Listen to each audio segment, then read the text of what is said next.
What does God look like?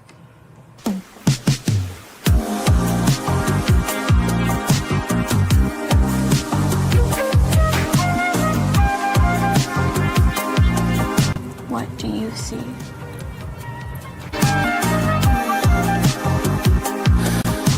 We're solar-powered biological AI. Wait, what?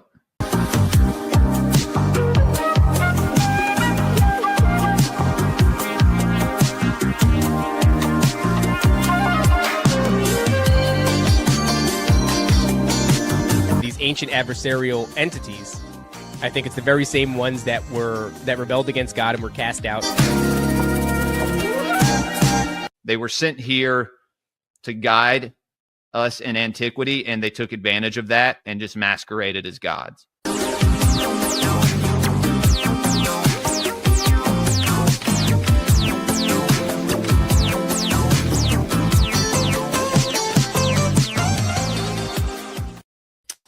What the fuck is going on, everybody? Good evening and welcome back to the Greypilled podcast.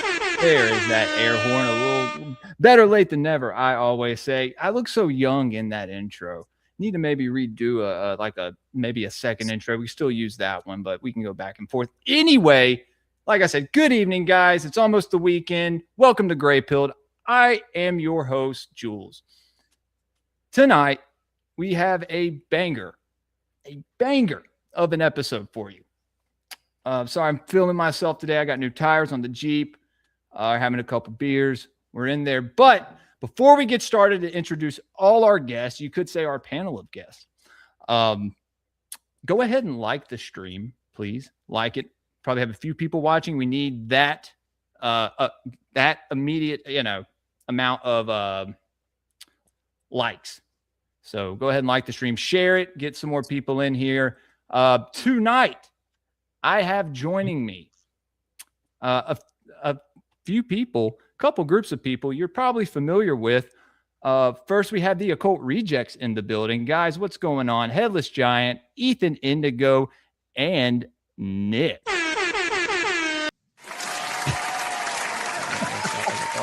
What's going on, guys? Y'all doing all right tonight? Oh, yeah. Y'all hear me? Hey, what's up? How y'all doing? We're here. Salute to everybody. What's up? How's it going? That was a great intro, sir. Thank you. Well, yeah. Well, our main guest of the evening, figured we go ahead and get him on. Been meaning to book him on the Occult Rejects as well. Haven't seen one of them in a minute, but he's back and he's brought his new co-host and a new friend of the show. Guys, Jonathan and Sean from Meta Mystics. What is going on, fellas? How we doing tonight? What's going on, my dude? Happy to be here. Good, man. Good. I'm glad y'all are you finally decided to book with me. Like I said, it's been a little over a year, I guess, since we last spoke to each other. So what's going on, man?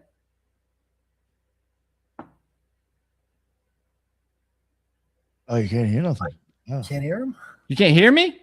Okay, now I can hear you. For some reason, I shit, can't hear anything. Dude, I was for a like, dude, am I losing my mind? I still can't hear you talking, Jules. Seriously? You. You can't hear Jules? Oh my gosh. That's happened I'm going to before. translate. Dude, this happened before. Yeah, it's happened to me on my end on StreamYard. What's that? What about now? What about now? Nope. Can you I hear me can now? hear everybody. I can hear everybody. I can hear everyone too. Yeah, I can only hear the Headless Giant and Sean. That's it. You can't hear me? no. Shit. So could nobody hear me? I can. I got I you. can hear you. I Jules. got you. Fucking Okay, StreamYard, what about dude. the whole intro I just did? I heard it. Hold on. I heard it. Gonna say, man, if I've done that before where I did like 5 to 10 minutes of like monologuing and it was just like, wait, Right. So I'm on frustrating. Right? yeah, no, okay. So I'm just going to repeat What's up, everything Doc? you say, and then he's going to hear you through me. Okay, so we're gonna telephone the whole episode. I'm not Dude, too I familiar heard with just this silence for a platform, second. so Yeah, I'm just going to jump out and then I'll rejoin. Maybe that'll kickstart it or yeah. something. Hop out, come back in. I just heard today that Google is actively trying to make their search engine worse because they figure it'll keep more people on the search engine looking for the results. Dude, it's Well, the making it AI worse. has just They're made doing it that with made all of it these so apps. crappy. Oh, dude, it's what I've been talking about. They tell us they're advancing in technology. You know, they have all this. No, they tell us one thing, they do the other. It's one of the biggest psyops out there. Sean, what's up, dude? How you What's doing? going on, man? Nice to meet you, man. I'm It's really good to happy meet to be you. here. Yeah, brother. I think we would have come on a lot sooner, but we just been banging out episodes left and right, and I still have a full-time job, because the bills need to be paid. But yeah, dude, I'm really happy to be here, man. And Jonathan's always got some really fun topics, how he does, and so the things that we've been really looking into, man, is just, oh man, it's kind of across the board, but we go into a lot of the occult, we go into just the powers of the mind. I mean, we're across the board. And so yeah, I'm really excited to have this talk with you guys.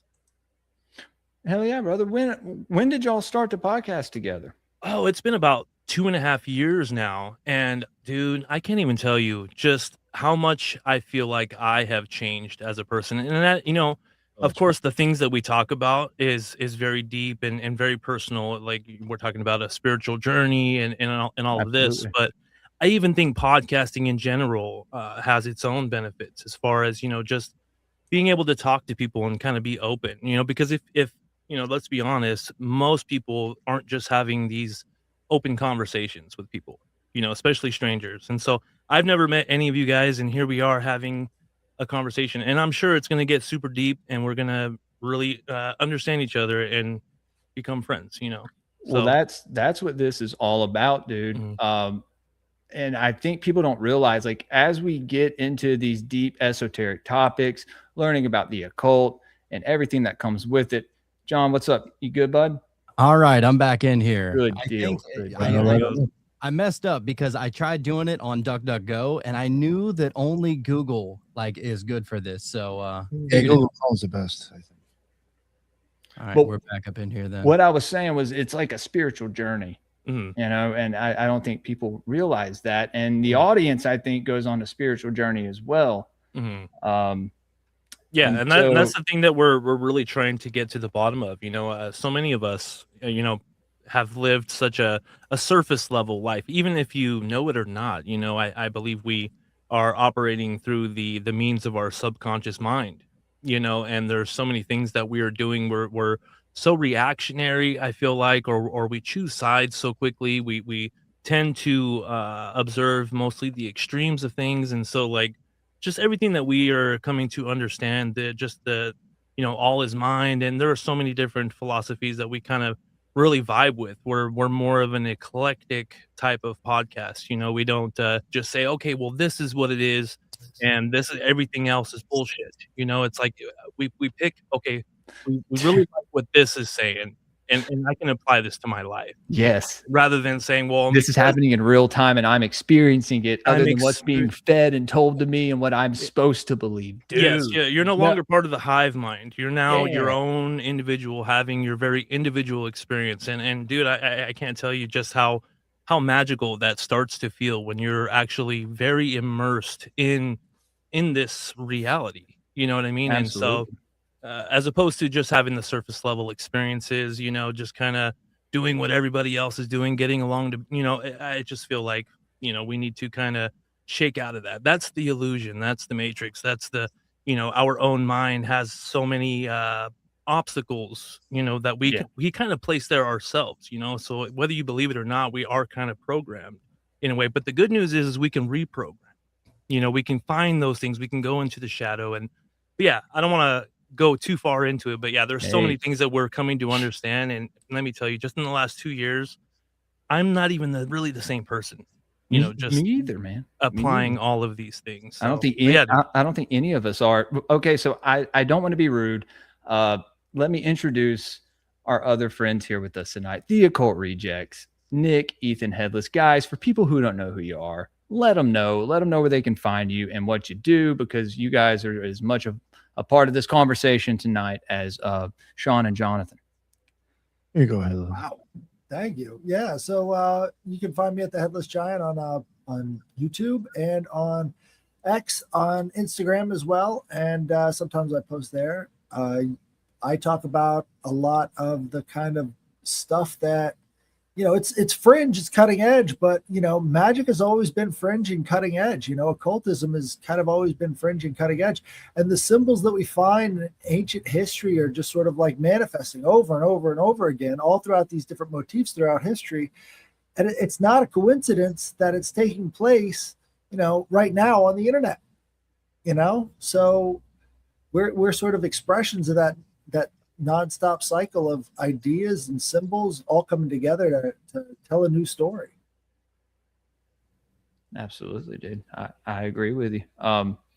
Ethan.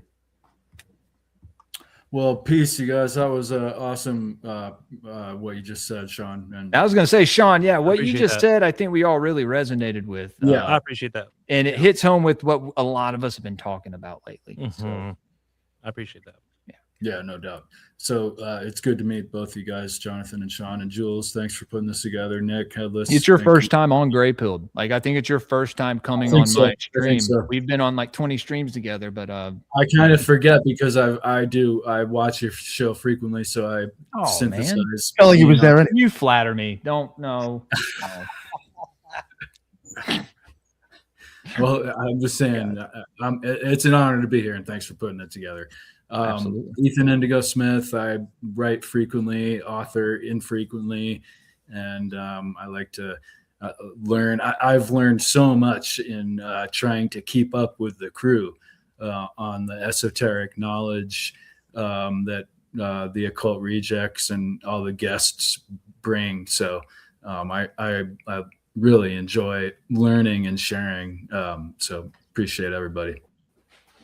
And Nick. Thank you very much for having me on. I was looking forward to talking to these guys. I know I think I spoke to Jonathan probably about 6 months ago. I was like, "Oh, I got to get you on the show." And just fucking. That seems to be what happens every time I hit you guys up. Anyway, I ask you about coming on, and then we don't make the plans until like months later. But finally made it happen. Anyway, yeah, honestly, I think we're just both busy. So I mean, it is what it is. But yeah, it's good to be on here. We got the Occult Rejects. That's on BitChute, Rumble, YouTube, all major podcasts, and yeah. I'm looking forward to this. I would assume this should be a very open and interesting discussion. And I assume maybe, Jonathan, you have the same mind as me that not everything is dicks and demons. So I get so tired of it, dude. It's it's fucking yeah. It's me so hard because I'm just like dude, how easy is it to just call something demonic and don't even pay any more mind to it? It's the easiest like cop out that has ever existed. Immediate dismissal of any notion of it, right? It's like, oh, well, that's out. And it's like anything associated with, but the thing that you run into, especially in the conspiracy community, people start to contradict themselves, right? A lot of the times that's what happens. You run into these things and it's like, well, dude, I mean, you can't, is it this or is it this? Did the chicken come before the egg or the egg come before the chicken? Oh, dude, that's why I had to focus and put all my effort and energy into metamystics, and I stepped away from the cult of conspiracy. So you were doing this while you were doing cult. So you started this 2 years ago, right? 2.5, something like that. You've been doing cult for like 5.5 years. Right. Because I just had Jacob and Raven on like a few days before Christmas. It was a pretty fun show. We had a pretty good time, but yeah, there were some things he was talking about that I didn't agree with. I didn't push back because I had them on as guests and I wanted to have a good time. And I think we established that, and there was a lot that we did agree on, right? So I really wanted to focus on that at the time, but there was a lot of stuff that I didn't fully agree with them on. So I kind of understand that you wanted to branch off and do your own thing. You're on your own path and your own walk and your own faith, right? Yeah. I mean, I love Jacob, love Raven. A lot of people think that there was like a falling out. There wasn't. I mean, I still go on the cult live shows. I still go on the cult live shows just about every Tuesday night. And we talk every day and everything. It wasn't anything like that. the way I see it is that I feel like conspiracies were creating more of a divide, and that is the exact opposite of what I'm trying to accomplish, at least in my own personal life.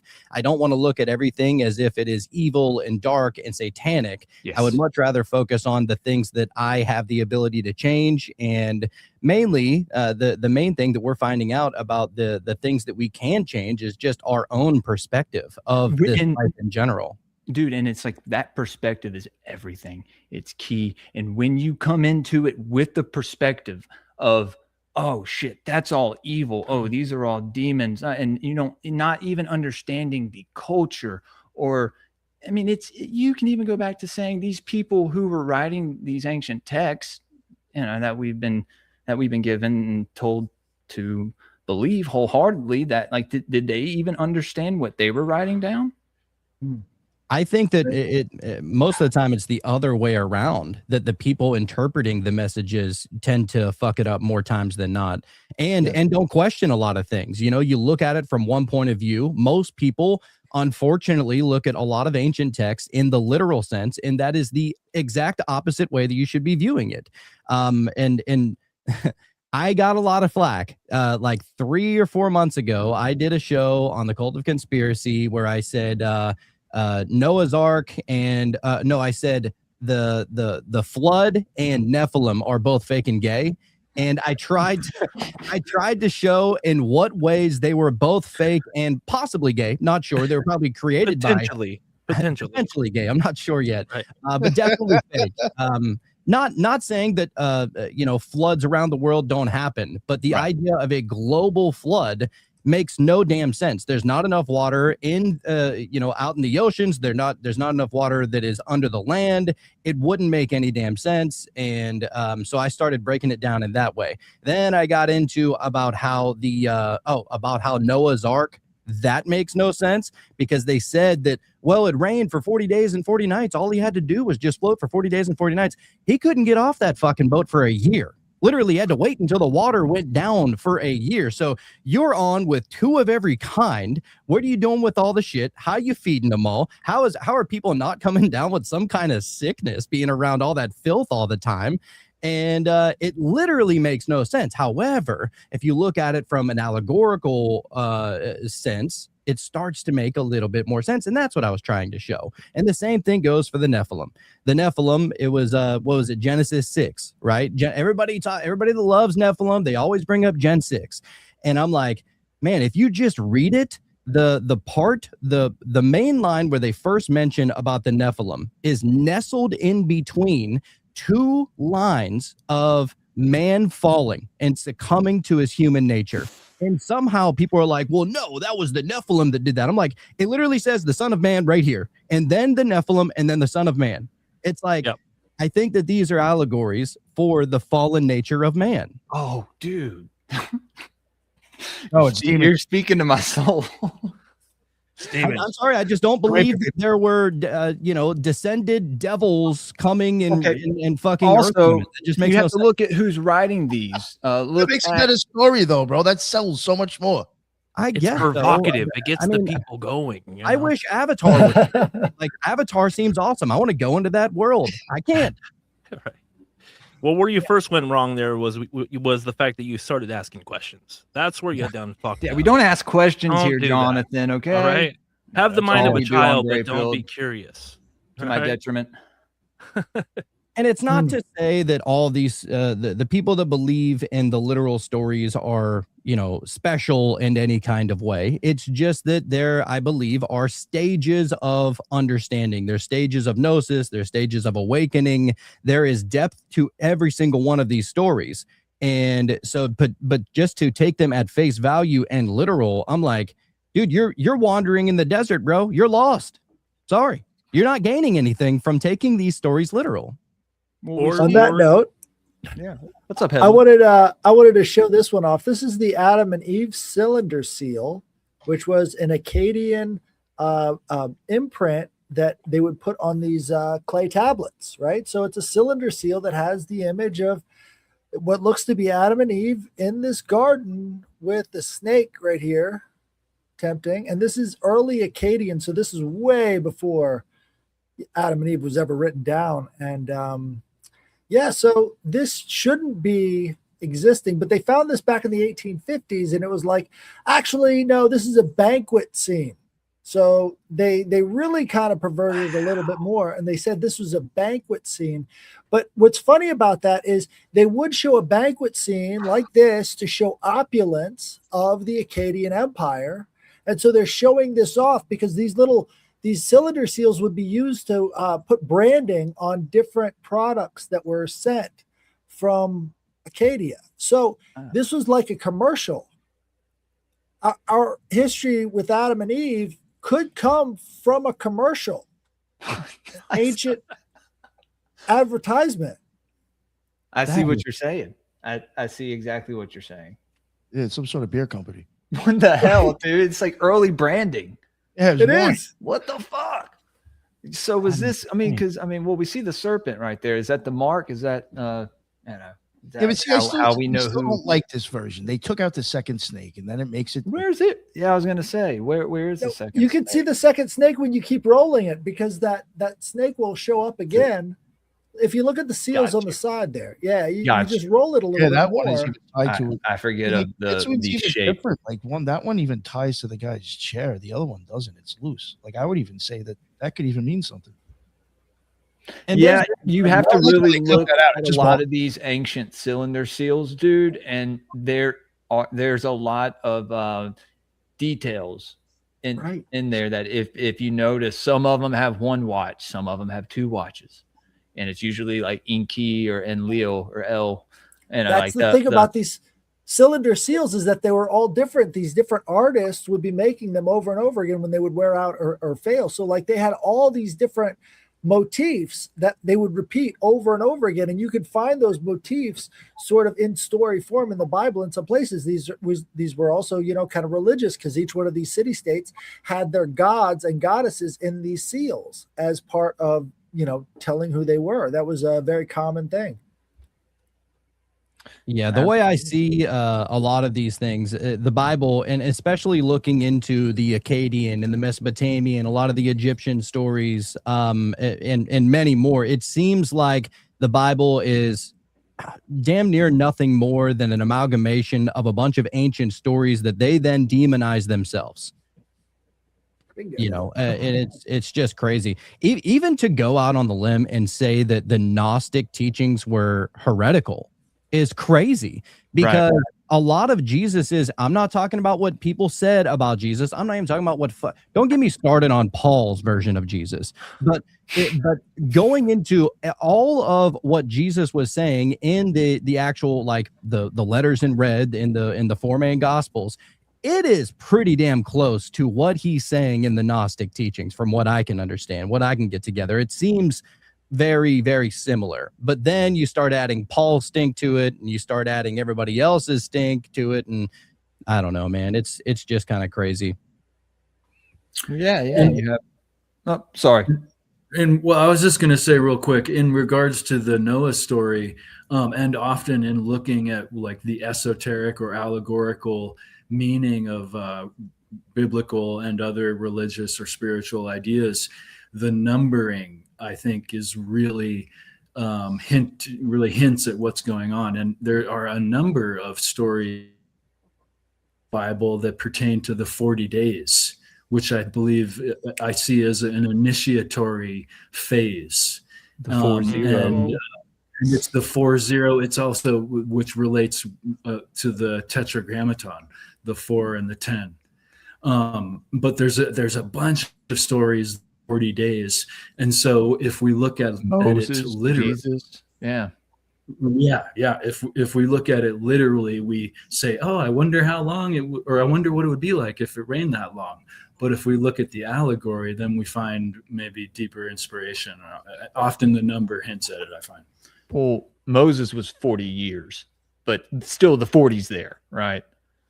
Well, just to put a fine point on it, I got a slide I wanted to show you real quick. Yeah. So this is from Tertullian, right? So Tertullian strongly condemned the Mithras cult, right? So he portrayed the cult as a demonic parody of Christianity. He's saying that it's a copy of Christianity, but we know for a fact that Mithraism came before Christianity. From the archaeological record, it dates to before, 0 AD. So what we do know is that they probably took a lot from the mystery cults, and they were putting that accusation back at the mystery cults for being a copy when they were actually the ones doing the copying. Which Right? is extra interesting, especially whenever Jesus is gone for 17 or 18 years, and he comes back in an initiate's robe, and he's Right. like going around healing people and telling them. It's like, bro went and got initiated. He came back, and nobody thought anything was very strange about that. Came back with some gnosis, man. You know. I say it all the time. I'm like, he comes back in the robes of an initiate, riding on a donkey. Like all these details, and then he goes, if you read it, because I don't know, there's certain ways to read certain parts of the Bible, right? In my opinion, and it really opens up what's really going on. I've had a couple people on to discuss it, especially with astrotheology, and that stuff is still kind of beyond me. It's something I still don't really have a full grasp on. Yep. Yeah. But it's like all these stories that you see happening in this book have happened in the heavens during, this certain year. There is a certain constellation that crossed, or like, something. And then, Dude, you have Micah Dank on for that conversation. What's up? You said for the astrotheology conversation, and Micah Dank is the shit. I had Mike on. That is who first woke me up to that. I was like, oh wow. Every single story that I was like, what about this and this? And he's like, yeah. And I'm just like, oh dude. Yeah, it is quite fascinating, man. Right. Donkeys are symbols of initiation. Talk about it, Headless. Come on, let's go. Golden ass. No, I mean, it's commonly accepted among all of these different mystery cults to have a donkey as a symbol of the initiate, right? So there's the golden ass, right? But there's also a lot of this archaeology that points back to it as well. That's the common link between the golden ass and the Bible, because you've got a donkey with Moses, right? Moses is riding around on a donkey. And having he is. I didn't know that. Right. Oh, it gets stranger. And the third son of Adam and Eve. Does anybody know the third son of Adam and Eve? Seth. Right. And Seth is the donkey-headed god. I know where you're going. Egypt, which is funny because there was a group of people that actually worshipped Seth, and they were called the Hyksos. And the Hyksos people actually ruled over Egypt for a while, and there was something written about that in the 3rd century AD. So it was very, very far removed from it. But they were talking about how these Hyksos went around smashing people's idols and being very cruel, particularly to children and these other things. The way it kind of seems like in the Bible about this sort of group of people, but they didn't call them the Jews, they called them the Hyksos, and then they came out of Egypt when one of the Egyptians decided that he was going to become their king and lead them out of Egypt. It's really strange, but his name wasn't Moses. That was the difference in the account. What was his name? Do you know his name? I'd have to look it up again, but I can look it up if you'd like me to. But it is interesting that, Manetho is the name. So it does start with an M. But even just the story of Set in general, about like how he just completely decimated Osiris, sent him into the underworld and all this other shit. It's like it's pretty crazy. And then what's his name? His son, Osiris's son, the Horus. name is escaping me. Horus. Goes and fights them, and whole great thing. But it is interesting how you just change a couple of letters and you change a couple of the assets of the story, and all of a sudden this is an original, right? I mean, Diodorus of Sicily talks about how during the reign of Antiochus IV, right, he went into the temple and pulled out all of their treasures, and one of the treasures at the heart of the second temple was this giant donkey head. It was a golden donkey head that they had inside of the second temple. So That was one of the things he pulled out. He was also kind of interesting because he sprayed pig's blood all over the second temple. And this was the abomination desolation that they talk about in the book of Daniel. And Daniel chapter 11 talks about Antiochus IV invading Egypt. And they're very, very detailed about it. And it's assumed that the Bible was being written at the time of Antiochus's attack on the second temple because of how accurate the prophecies are, only up until the certain point, which is Daniel chapter 11. They don't get very accurate after Daniel chapter 11. It's all just vague, right? So they're assuming that that's what happened, is they were writing the book at that same time, and these other prophecies never really came to pass. So it's kind of writing back the prophecies from a much later date during the writing of the Septuagint. So if that's the case, this is like a historical fraud in some cases, because they keep projecting out this prophecy further and further into the future as a means of, maintaining control. Yeah. My God. We just actually, a recent episode of ours, we just covered like ancient baptism, essentially, like what could be the root of baptism. The drowning and the So good. resuscitation. So I mean, good, even way before that, just death before death, these death initiations that they would have to do. And, 3 days in the tomb, baby. the gnosis that you would get once you die, or you think you're about to die, and a lot of people would say that, people died inside and they were buried inside the pyramids and stuff like that. It's like, no, these were initiation chambers. This is where they practiced a lot of it. And then you go into the cave symbolism about like what happens inside of a cave, and you start losing a little bit of air, a little bit CO2. Then you're in darkness, which is symbolizes ignorance, right? And then you are reborn into light and truth. Symbolic of a womb in that sense. Yeah, dude, very much so. And people are like, well, 3 days in the tomb, is that a literal tomb or is it a symbolic? It's like, it could be both, could be both of the same, could be either one. It doesn't really matter. You're going through that process. The Hawara Labyrinth. What is this? Have you guys ever heard of the Hawara Labyrinth? Mm-mm. So Herodotus mentions this mystery school in Egypt that all of the major philosophers went down to, and they actually found it. It's 2 football fields wide underneath the ground. It's underneath this giant slab of rock, and they found it using ground penetrating radar, but they haven't actually gotten into it yet. So it's still, you're going to love this if you guys haven't heard of this. So this is ground zero for the mystery schools, right? It's Herodotus described the legendary labyrinth of Hawara, a massive complex structure near Amenhotep III's pyramid in Egypt, renowned for its thousands of chambers and courts. I can't zoom in, but this was found with ground penetrating radar in 2015, and they haven't opened it up yet. Wow. Holy shit. How old are they saying that this place is, though? No clue. This could be one of the most ancient sites on the planet. If you think about how far back this is next to the pyramids underground, it's right under it's right under the vent. That's the halls of Amenti, dude.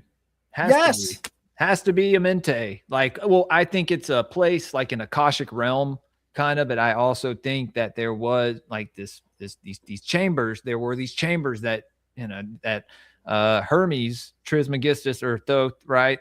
This head initiate would take his students into, and they would all go into this realm together. And in that realm, you could learn about the ancient past. You could contact, but you could basically be reborn. You could regenerate down in this chamber. There was something. Asclepius had the Asclepion, where you would actually sleep inside of the basement of the temple, so that you would get visions of the goddess Hygeia. One of the daughters of Asclepius would come and visit you in these visions. And is the temple charging the energy? Yeah, that's all part of the ritual. They would release snakes down in the ground. Like, again, you go into the womb of the mother and then come out reborn. That's in the palm of Sabazius, dude. All the Asclepiad in Jerusalem is where Jesus was baptized. Oh, At the Asclepiad. Well, then you cut to today, and people sprinkle a little bit of water on your head and say you're saved. You know. Yep. It's just crazy. It's all completely symbolic, and nobody really gets it. It's more of just a more of a listening like we do in school, and less of an experiencing.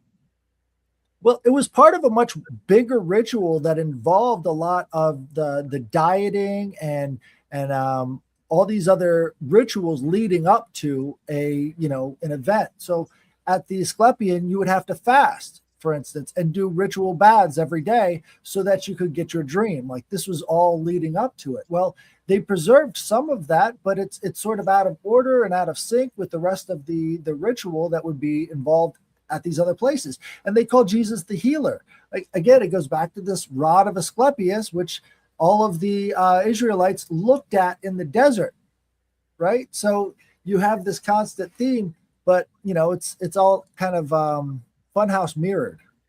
Oh, dude, and they went through a lot of steps to achieve like this death experience and rebirth experience. Like, you had to go through separation to where you couldn't be around anybody for a very long time. You had to purify yourself through like water rites. You couldn't have sex. You couldn't even talk. It literally, you were trying to cleanse yourself, like, spiritually, in a sense. Then you would have to go and fast, and sometimes up to, like, you would have to fast for weeks leading up to this, and you're just depriving yourself of literally everything. And what that does is that it, and I try to fast as often as possible. It doesn't happen as often as I do a lot of intermediate fasting. Yeah, it's really good. And but one of the benefits of fasting is that it increases your neuroplasticity. So now it's almost setting you up for this like divine experience for your mind to even be able to handle what the hell's going on. So you go through the separation and the purification, the fasting, the deprivation, and then you get into an altered state induction, which is very interesting because especially inside of a temple or a cave or anything like that, is, you think about it, you're deep within the chambers. Hypoxia is going to start to set in. You're already starting to trip. Like, you haven't even done anything yet.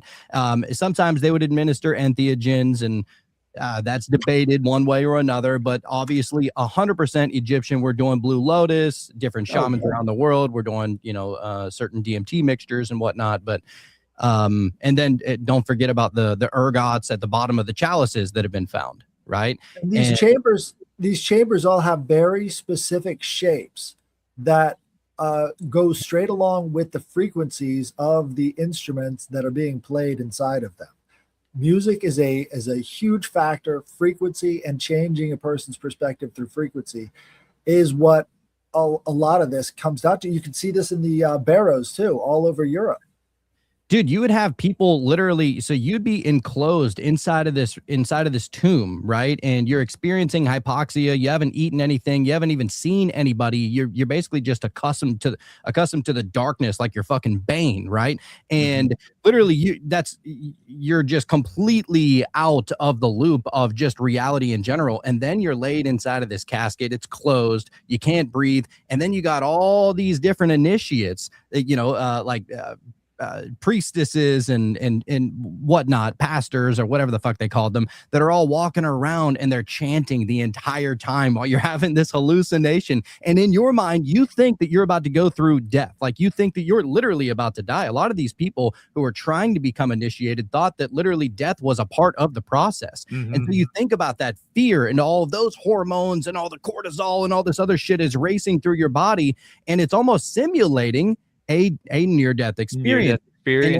And anybody that has ever come from the other side of a near-death experience, or maybe you had like a crazy psychedelic trip where you thought that you died or you had an ego death, you are looking at the world in an entirely different way. It is no longer just normal reality. You can't look at it that way anymore. It is completely different.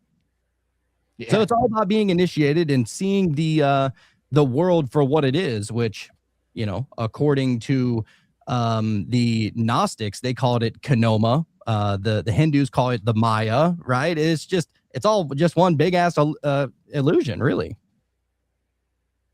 Yeah, man. And you experience, I've had both, right?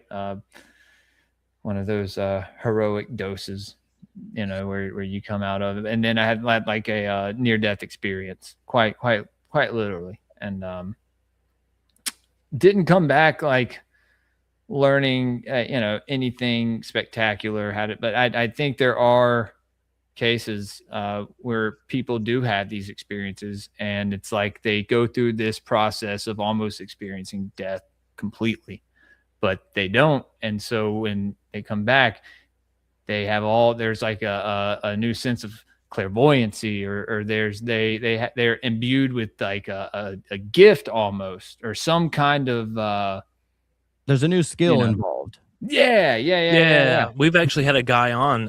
His name was David Ditchfield, and he had a near-death experience, and he came back all of a sudden, like just being able to make and conduct music, and like paint and do all of this art and everything else. All of Like these things that symphonies. he had conducting never done symphonies. before, but now he's doing it at like a professional level.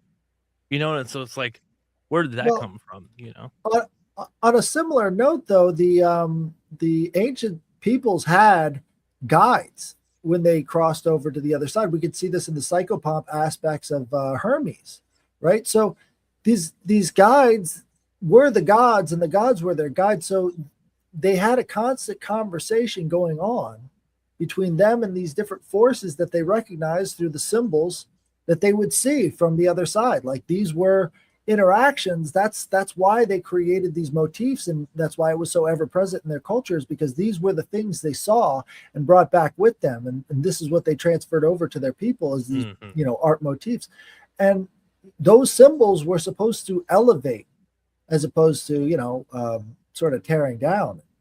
It's a big difference between seeing the cult symbols of early Greece and versus the more grandiose kind of death scenes of Christianity. It's one's sort of supporting life, and the other one's kind of, it's just the documentation or the display of a death. 100%.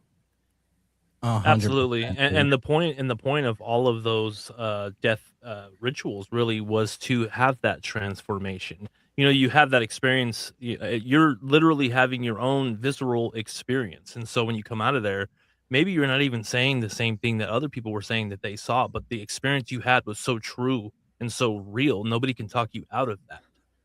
Same thing with having some sort of spiritual awakening, or, all truths are but half truths, right? And so my truth probably isn't your truth, but the experiences I have, and I've tried. There's been times where I've tried to like talk it away, like, okay, I'm making a lot of this up, like I know I'm having the experience, but something inside of me is like, maybe it's just a dreamlike state or whatever, and my brain is kind of making things up. But there are certain things that have happened that seem so outside of the realm of what I would normally consider something that I can even come up with to begin with, and it's so out of nowhere, and it's almost like startling, and so like It that comes from somewhere, dude.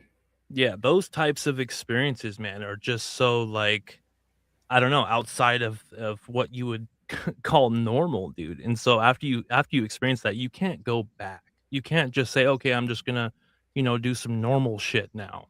You know what I mean? You're now transformed, and that was the point of the baptism, or the death and rebirth. Not to say, okay, now you're a worshiper of so and so, and this is what you should believe, or else. You know what I'm saying? It's just so backwards, I think. Which is a perfect segue into what we're going to be talking about today, as far as the Truman Show and the dude. It is What's up, quite, man? Lay it on me. It is quite possibly the best modern Gnostic understanding of our age. And it was one of my favorite movies growing up. First of all, love Jim Carrey, still do. I know a lot of people have kind of turned their way. Dude. Whatever. I'm like, Green Men, dude. He's one of the Green Men. Yeah, dude. The trickster, right? And just the fact that he's in this movie just makes it that much more awesome to me. But he goes through a series of different, like, what the fucks, right? And he's trying to piece it all together. He thinks that maybe he's going a little bit crazy. But it's literally a Gnostic story from start to finish, and the symbolism is all the way there. So I actually have a quote. One of my favorite YouTube channels is called Forbidden Gnosis.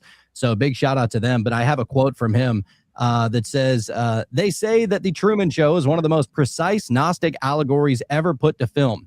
A nearly perfect movie translation of ancient Gnostic texts discovered in Nag Hammadi that describes reality as a prison created by a false god, humanity as divine beings trapped in ignorance, an awakening that is a dangerous process, seeing through the illusion and escaping toward true freedom.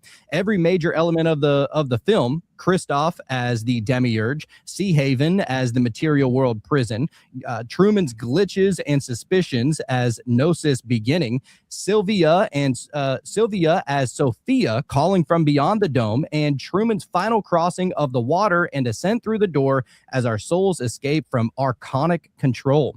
It maps directly onto Gnostic cosmology with such precision that it's impossible to believe that it's accidental. This is a deliberate, carefully constructed retelling of the Gnostic spiritual narrative for a modern audience. And once you understand the Gnostic framework, you can never watch the film the same way again. And I tell you what, I watched it today for the first time in a few years, and it fucking hits different, dude. Today? Today I watched it again. Yeah, just to brush up on it.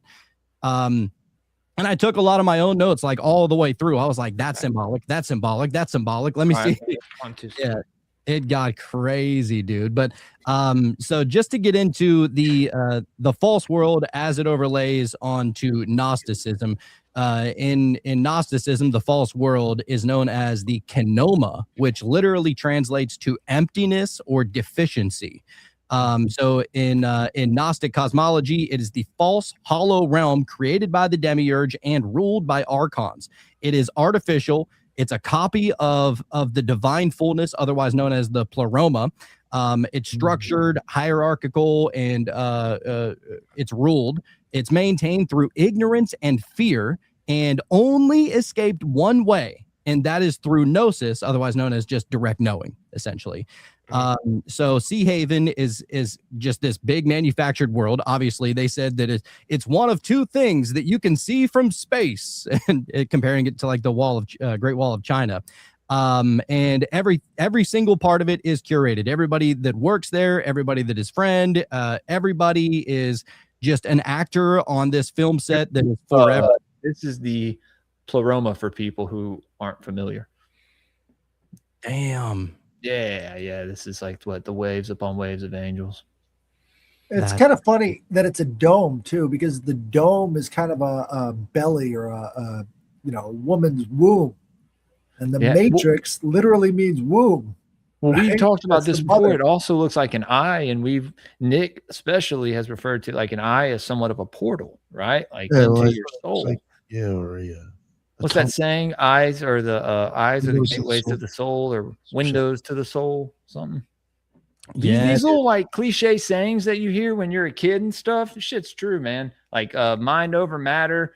The only thing to fear is fear itself. Like seriously, like all this stuff, people should take more seriously. I try to tell my kids. My son knows. Oh, dude, whenever I was growing up playing football, my dad was one of my coaches, and he used to always say, the game of football is 90% mental. And I used to think like, I feel like I'm doing it right. Like, why can't I get it? And start to understand it now. I feel like it's 100% mental, and we only perceive the physical. Oh, dude, that's what I was saying earlier when we first started talking, man, as like that's another one of those perception is reality, right? Mm-hmm. Absolutely it is. Yeah. People also say like change yourself, change the world. You're not necessarily changing the outside world. You're just changing the way that you are dancing with it now. You're just experiencing it differently. Like yesterday, I was kind of feeling a kind of way, you know what I mean? Like not great. And so like while I was at work, it just felt so much worse, dude. Like I didn't want to be there, dude. I didn't really feel like talking to nobody. Today was a total the yin to that yang. It was just today was just so much better, and nothing at my job changed.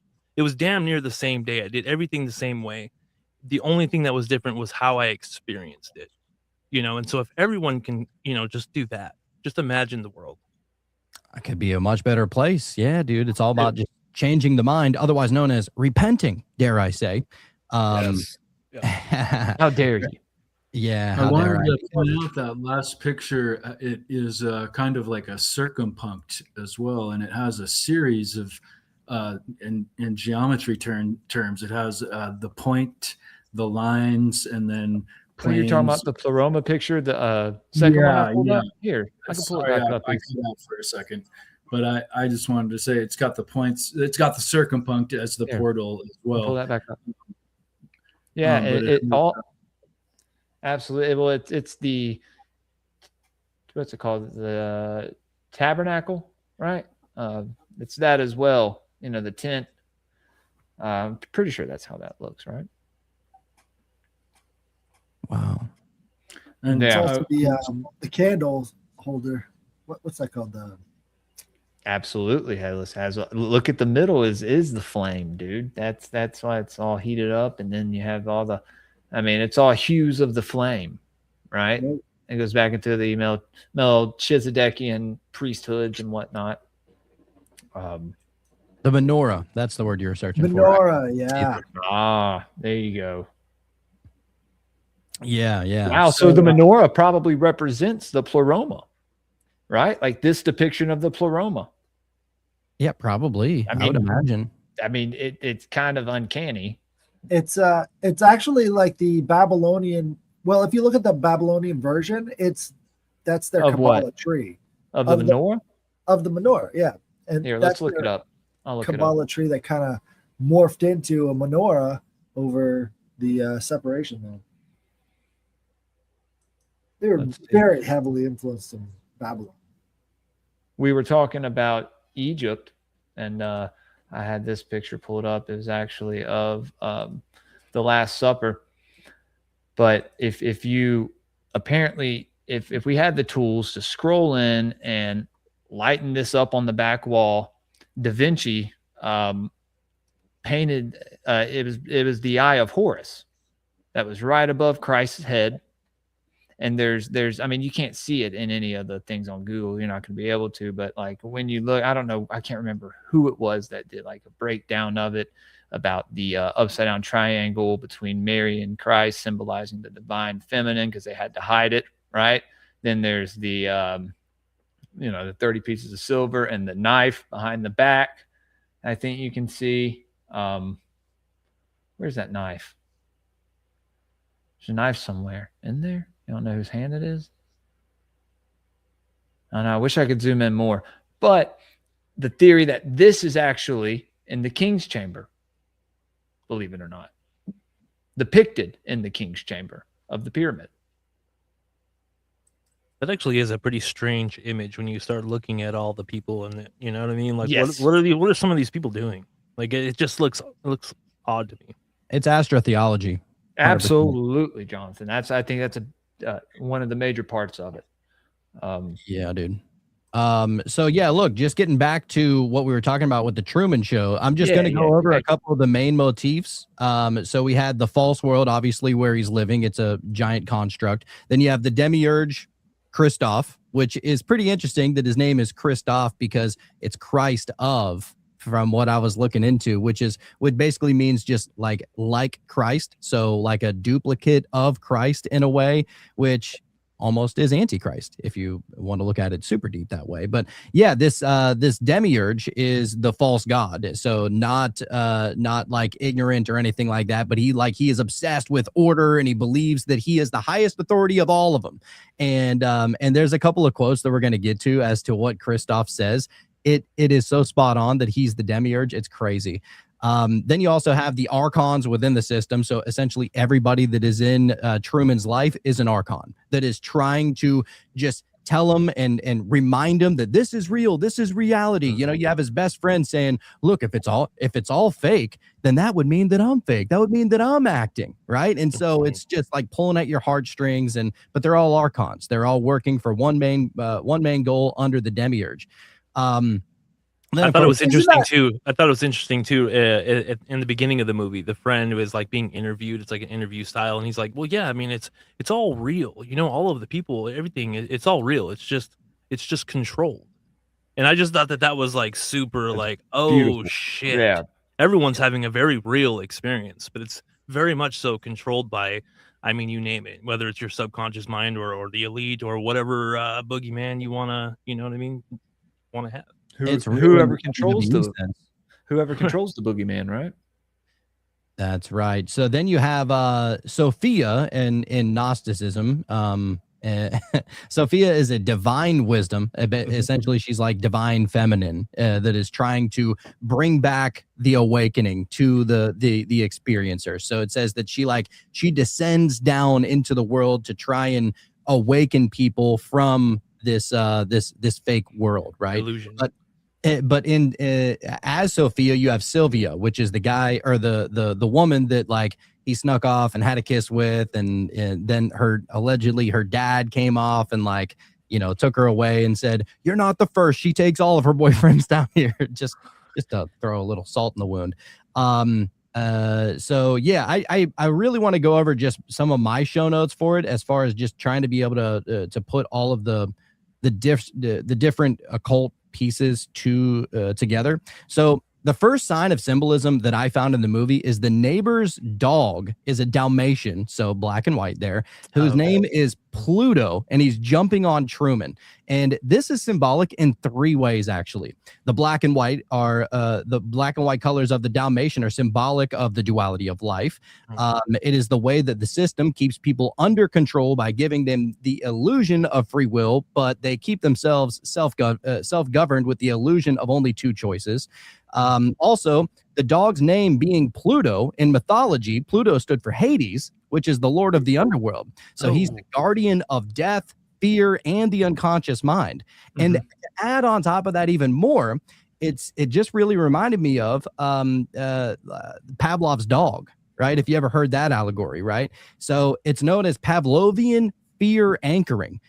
Which does make sense because Pavlov is most known for his studies where he found that dogs could learn to salivate in response to a neutral stimulus, like a bell, when it was repeatedly paired with food, demonstrating how behaviors can be learned through association. If you ever seen The Office, Dwight Schrute got fooled with that little bell.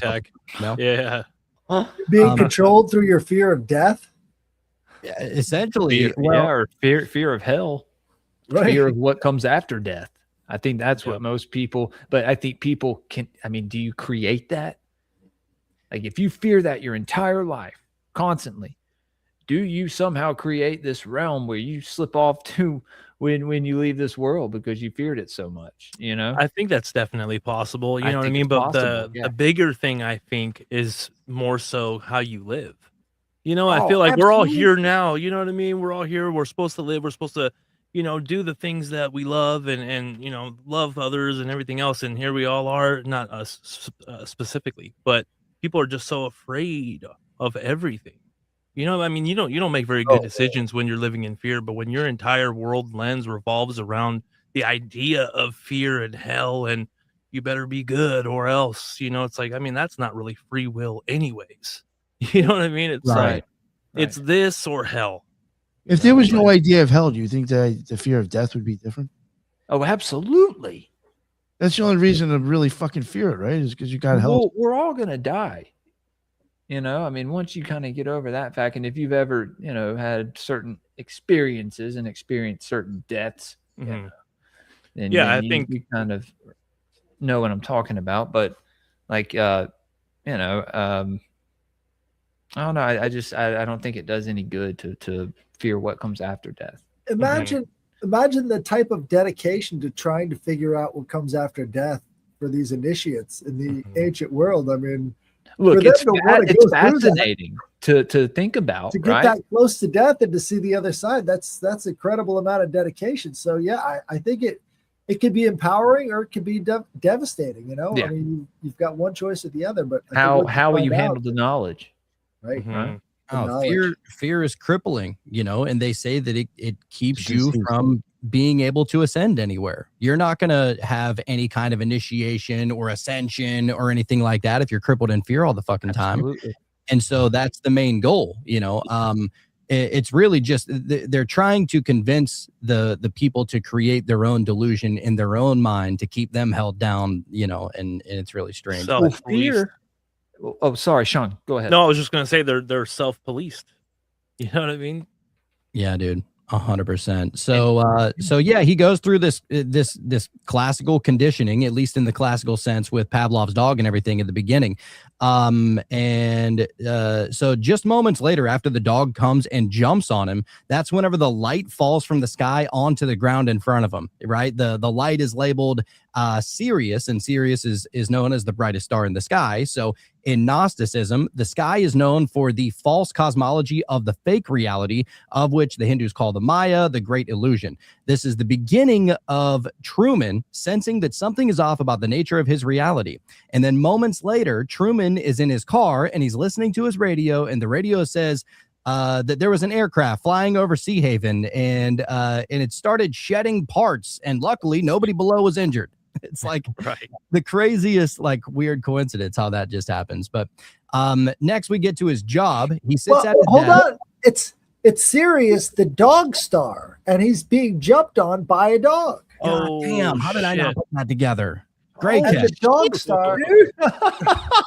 Wow. That's the sun behind the sun. That's what happens in the wintertime is there's an alignment where the sun is traveling in front of the dog star. I think it's in the wintertime. It could be. Yeah. But the entire Washington, D.C. is set up along the rising of the dog star. It's set up around specifically Sirius. So that Sirius is a big deal. I mean, for the occultists, that's like the astrotheology point right there, Sirius. Oh, absolutely. Oh, dude. So there's no mistaking that they wrote this specifically for what we're talking about here. Everything was esoteric about this, dude. No accident.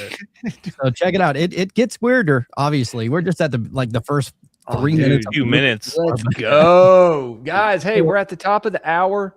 Like the stream, share it. We're at 265 people watching. There's more from Rumble.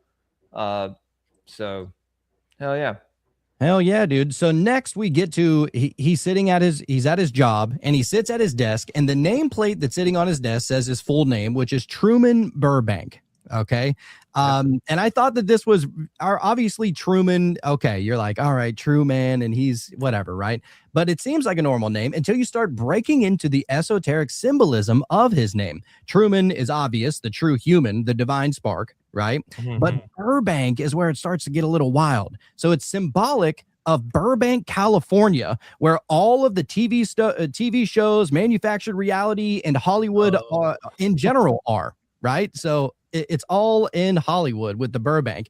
And so it's essentially the epicenter of like scripts and sets and all this stuff. So his name being Truman Burbank literally means man of the studio system, which is fucking crazy. My God, dude. So then comes the second thing. The second time something strange happens to Truman. He's sitting by the beach, and he's contemplating his fear of the water because of where his dad allegedly dies on the boat out there, right? And as he's sitting there, it starts raining only where he is. He moves, the rain follows him. We can look at this moment as Truman beginning to awaken in a sense. So, but when the rain follows him, it's his consciousness that is being tested, that it's not a split second weird one-off thing that happened in a moment that you can just write off. It's following him everywhere that he walks. It's like the first moment of awakening when you start to ask yourself, like, who am I? And why am I noticing this? Why doesn't anybody else notice it? And is there something wrong with me? So once he starts to realize that it begins to rain everywhere, which essentially is kind of symbolic to back to rational thought, back to your. It wasn't at 33 minutes in the film. I don't think so. This was like the first 10 minutes, I want to say. Okay. Just making sure. I didn't know. Yeah. So, and I wanted to get into the fear as a control mechanism. Obviously, everybody knows that fear controls, right? But water is Truman's primary fear because his father's death, it was just this crazy traumatic thing that happened to him. And so fear keeps him landlocked. He never wants to leave the island. He stays there, and it's built in so that he never wants to leave. And he won't And even at one go- point, my bad, dude. At one point, he's standing on the dock looking into the water, and he sees the boat submerged, like some old wooden boat just submerged into the water. So not only is it depicting his fear, but it's also kind of telling you that that's kind of wired into his subconscious mind. Right. Yo, Yeah. and real quick, English gematria, Truman does match Gnostic and Noah's Ark. If that helps or anything. Really? Yeah, I was just looking up it now. Something made me think about looking. Wow. Interesting. So the Adam boat Cadman. matching and Gnostic. That's crazy. I No mean, such thing as he coincidence. was at the end, the captain of that boat, right? That's how he escaped. Yeah, dude. Right? And That so was he had to cross the water. He had to cross what is it, Headless? Who's it's Cross over death. Well, we it's just the river we just the river Styx. Styx. Yeah. Right. Oh, yes. We just got done talking about the symbol of the sand dollar, right? The sand dollar with the pentacle on it. Well, that was a very ancient symbol, and they would use that motif in a lot of their pottery work. And the reason why is because these were seen as like the boundary between death, where the sun would set. That was considered to be the land of the dead. So that would be in the water. And so they believed that the sun would be over in the land of the dead, while it's nighttime here. So there's that idea of death being over the water. shout That's out to the great, River dude. Styx, dude. We did a meditation on the River Styx, and it was pretty Oh my crazy. god. Oh, dude. I also like to say it's so awesome to have so many of you that really understand a lot of the symbolism and all of that. It's really cool that you guys are catching a lot of this stuff, dude. This is It's been great. awesome. No, you guys, well, I don't want to it's Nick's show, but you guys should come on the Occult Rejects because we talk about stuff like this all the time. I mean, as well as on my show, but I have a lot of other shows that I do within Greypilled as a whole. So Hell yeah, dude. Yeah, dude. Nick, we would love I've to come. done plenty of shows with these guys. Yeah, well, at least Jonathan. At least. Jonathan. So, yeah. Fucking A, dude. Yeah, So- I've actually been doing shows with you for probably like the last 3 years.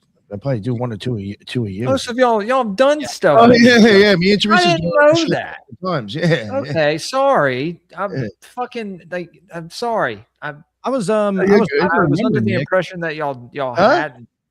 I don't know, Nick. You hadn't mentioned that to me, and I feel like a doofus now. So Nick, you're appreciate that.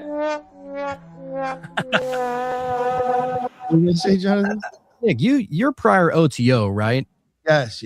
Okay, I wanted to make sure. I had mentioned it in the previous show that me and Sean did because we knew that we were coming on here. We thought that we were jumping onto the Occult Rejects, so I said, "Oh yeah, we're gonna go hang out." Well, you are anyway. Yeah. and we're gonna, he's You're former basically OTO. on the Occult Rejects, just on the Greypilled StreamYard. Yeah, that's it. Hell yeah, And it's dude. a Greypilled episode. It's episode 131, guys. Almost at 133, confirmed. Nice. Yeah, we're getting there. The guy in the chat, More Don, people can call me a Jesuit. the guy in the chat, Violence is Life 1987, says that Don Davis also pointed out the fossils of sea urchins. That's what I was talking about. The sea urchin is the sand dollar. So Oh, okay. very similar. Oh, Nice. shit. No. All right. So, all right. So moving on, the next seed of awakening happens as he's walking down the street and he sees his dad who allegedly died. The matrix is starting to crumble. He goes and tells his mom, and then his mom tells his wife, and his wife is obviously part of the matrix, so she's shrugging it off too. But all these seeds are starting to add up. A bunch of little things that are happening that are starting to form this one big thing. The next scene, it jumps to it jumps to where he met Sylvia. So this is whenever he's like a band guy, and his soon to be wife, the cheerleader Meryl, she likes, I don't know, like twists her ankle and falls into his lap and basically trying to take the attention away. But he locks eyes with Sylvia first, and he knows that something's there. And every chance that he gets, he's trying to come in contact with her, but there's always some kind of obstruction that is preventing this this union from happening until he goes to the library. And in the library, she's on the opposite side of the desk that he's sitting at, and that's where they have this conversation. So he ends up seeing Sylvia in the library, and she's in a rush to take him somewhere now, or else they won't get another opportunity. They sneak off to the beach, and she tells him that his whole reality is fake. It's all scripted, and they're going to come here and get her. So she has to say it quickly. So next, a man comes racing down the beach in his car to get her, and she says they're here. The man gets out of the car, says that he's her dad, and that she's just a schizophrenic, and so don't bother finding her because she's moving to Fiji. She sounds pretty crazy to me, dude. Moving to Right. Fiji. Pretty interesting because he's holding up the golf ball and he's talking to his buddy, right, in an earlier scene, and he goes, "I want to get to Fiji. You know where Fiji is? Literally take where we're at, and it is the completely opposite side of the world where we're at. You can't go any farther without making your way back around. Like, it's the perfect distance of as far away as you can possibly be on Earth, right? And so he's like obsessed with this idea of Fiji because he believes that she got taken off the Fiji. So Sylvia is the spark that follows him. She's the reason that he takes action, and at least at a subconscious level has a need for truth. She starts calling him, right? What's that? She starts calling him on a phone, right? No, she don't call him. She calls the studio once and chews out Kristoff and everything like that. But after the beach scene, they lose contact. So long, dude. Well, one thing that I noticed at this point is that the Archons are stupid, and that the hero is smart, right? Like the heroes is seeing through these little phony tricks, like that the Archons are trying to play on them, and you see that same motif over and over again in the ancient sort of Gnostic literatures, that the Archons are stupid and jealous and all these other things, and they keep making these stupid mistakes over and over again that sort of give them away. First one being telling the guy that things exist outside of this island. You didn't have to tell him that at all. Yep. You could be the only place in the world. How would he know? Right. Yep. I mean, ultimately, the Archons are just the puppets of the demiurge, at least in this context. Anyways, they're the shadows on Plato's cave. They're just feeding into the illusion of that reality. Oh, and how about the best they can do? Sorry, the best that Archons can do is replicate, and that's just how Archontic is acting. So they're all just Archons. Who would the Aeons be? Like the people working at the studio? I guess so. Yeah. Are they above the Archons or are they under? I actually don't know. Well, I thought the Aeons, the Archons and the Aeons before you get to the Aeons are like the retro where the sun is going against the rest of the zodiac. That would be the polar regression or whatever. But the Aeon is like 1,000 or 2,000 years of rotation within a certain given zodiac sign, and then it goes back one, and that would be like the polar regression or something. But that's the Aeon versus the Archons, which would be like the planets. Interesting. Oh, okay. Yeah, I'm new to the Aeons. I'm still learning about Gnosticism. I'm still like me too, dude. Very new to that. It's hard to follow. Like there's so many topics that share so many parallels, but at the same time, there's different, so many different things to learn about said topic. So it's hard to keep up with it. But usually it's in the conversation where I learn the most about whatever we're talking about.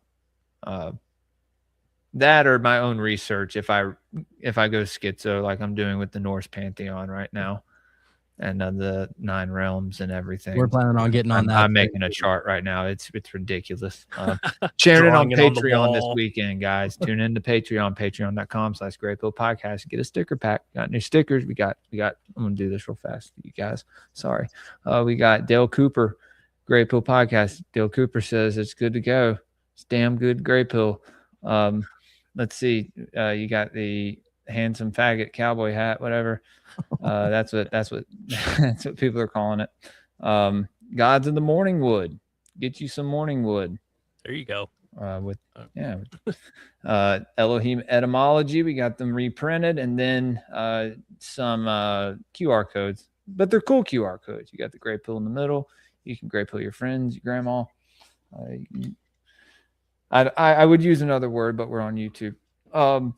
Anyway, and we're printing more stickers, maybe plus some merch as well. Maybe some occult rune stuff. There's like headless giant bookmarks on a website. And we showed him a couple weeks ago. He's like, "Oh, cool." We don't make anything. I think that's like 27 cents. I'll cash app you. Awesome. Yeah. Golden ass. Then we got a headless giant. So it's stuff that my co-host of Esoteric Book Review, Gods in the Morning, with Subliminal Messenger and Season of the Rat, but Subliminal Messenger does the stickers and the designs and everything. So shout out, Subby. Thank you, man. Anyway, back to Truman.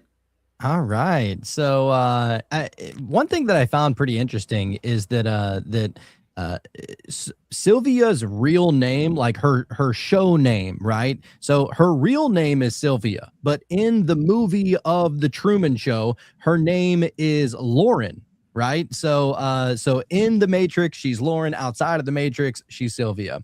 Lauren comes from the word laurel, which ironically, again, is another Hollywood reference to Laurel Canyon, which is a neighborhood in the Hollywood Hills. Right. But since she breaks the fourth wall and tells him that her name is Sylvia, which stemming from the root word Silva, meaning the forest or the wild, she represents the wild, untamed, unscripted nature that tries to tell Truman the truth of his reality. So just in in ancient cultures, they send off their youth into the forest for a week or sometimes even more, and they're supposed to overcome their fears, right? Oftentimes the kids come back from the wild and are happily screaming at their parents, and they say, "I found out the truth. I am God." While their parents are usually like, "Well, it's about fucking time," right? Like, how you figured it out? And that's the entire initiation process of sending your kid off into the woods, is so that they can get that. So it's interesting that her real name stems from Silva, which means to the forest, because if it wasn't for her, maybe he doesn't go as far. Right? Is she the wild woman archetype? So laurel, the laurel wreath is what Apollo is known for, right? Apollo has the laurel because he was chasing this nymph that decided she would rather be a tree. And so she became a tree as he was, and that's the laurel tree. And so Laurel Sylvia, it's right there. And that's what he's always seeking. The laurel represents constant seeking, right? You've never fully grasped it. You've never fully found it. And she's the one that disappears, and he's the one going after her, trying to get that laurel wreath. Wow, dude. Unreal, dude. Crazy. It's all symbolic. Yeah, it's all just the fool's journey, the hero's journey, whatever you want to call it. It is just a journey towards becoming aware, really. So I wanted to mention too, to all that Headless just dropped, Burr Bank, actually, like the real farther etymology, it's a burr is a bush. So it's a bushy bank. So just same concept there. oh yeah, and the first time they hung out was by the river, so pretty wild, dude. So anyhow, next comes a sequence of synchronicities. He turns on his radio and hears that they're following his every move, what street he's turning down, how he almost hits a woman while he's driving, etc. This causes him to not go into work. He finds that he can stop traffic and seems to the outside eye to be having some kind of mental breakdown. So he walks down the road into a building and tries to get into an elevator, only to find that it's a behind the scenes set, only to again go in confidence to his best friend Marlon, who tries to lull him back to sleep with beer, which very interesting. Every time his friend Marlon comes, he's always bringing a 6-pack, always trying to send him back to sleep, right? It's like, now that's a beer. Yeah, labels out. For the You know what I mean? Every time. So Marlon tries to tell him there's nowhere he'd rather be than right here. You can't get that kind of sunset, those kind of sunset views like this anywhere else other than Sea Haven. He says, that's the big guy, quite a paintbrush he's got. seemingly referring to God. But the irony is that Kristoff is the creator of the sky in general. So it's kind of like Marlin is praising the demiurge as an archon of Truman's reality right there, right? So yeah, in Gnosticism, this is called the spirit of ignorance. And Marlin, being one of the demiurge's minions, is one of his archons that makes souls complicit in their own imprisonment. He's constantly trying to lull him back to sleep. If it wasn't for Marlin, he would have gone so much farther, so much faster. But Marlin's the one that's like trying to anchor him in. Well, what's interesting too is if you think about it, who are the people being Truman showed? It's all because they keep flipping back to all of his viewers at home who are fixated, imprisoned by watching this Truman Show. It's all of us that are actually in the Burbank system, right? We're all in That's great, dude. the Truman Show by watching it. Yeah, it said something like there was 2.1 billion viewers nightly of the show, or something crazy, literally all over the world, right? Yeah. And so yeah, it is crazy. It's a Black Mirror, and everybody's kind of subdued by it. So Early Black Mirror. for real.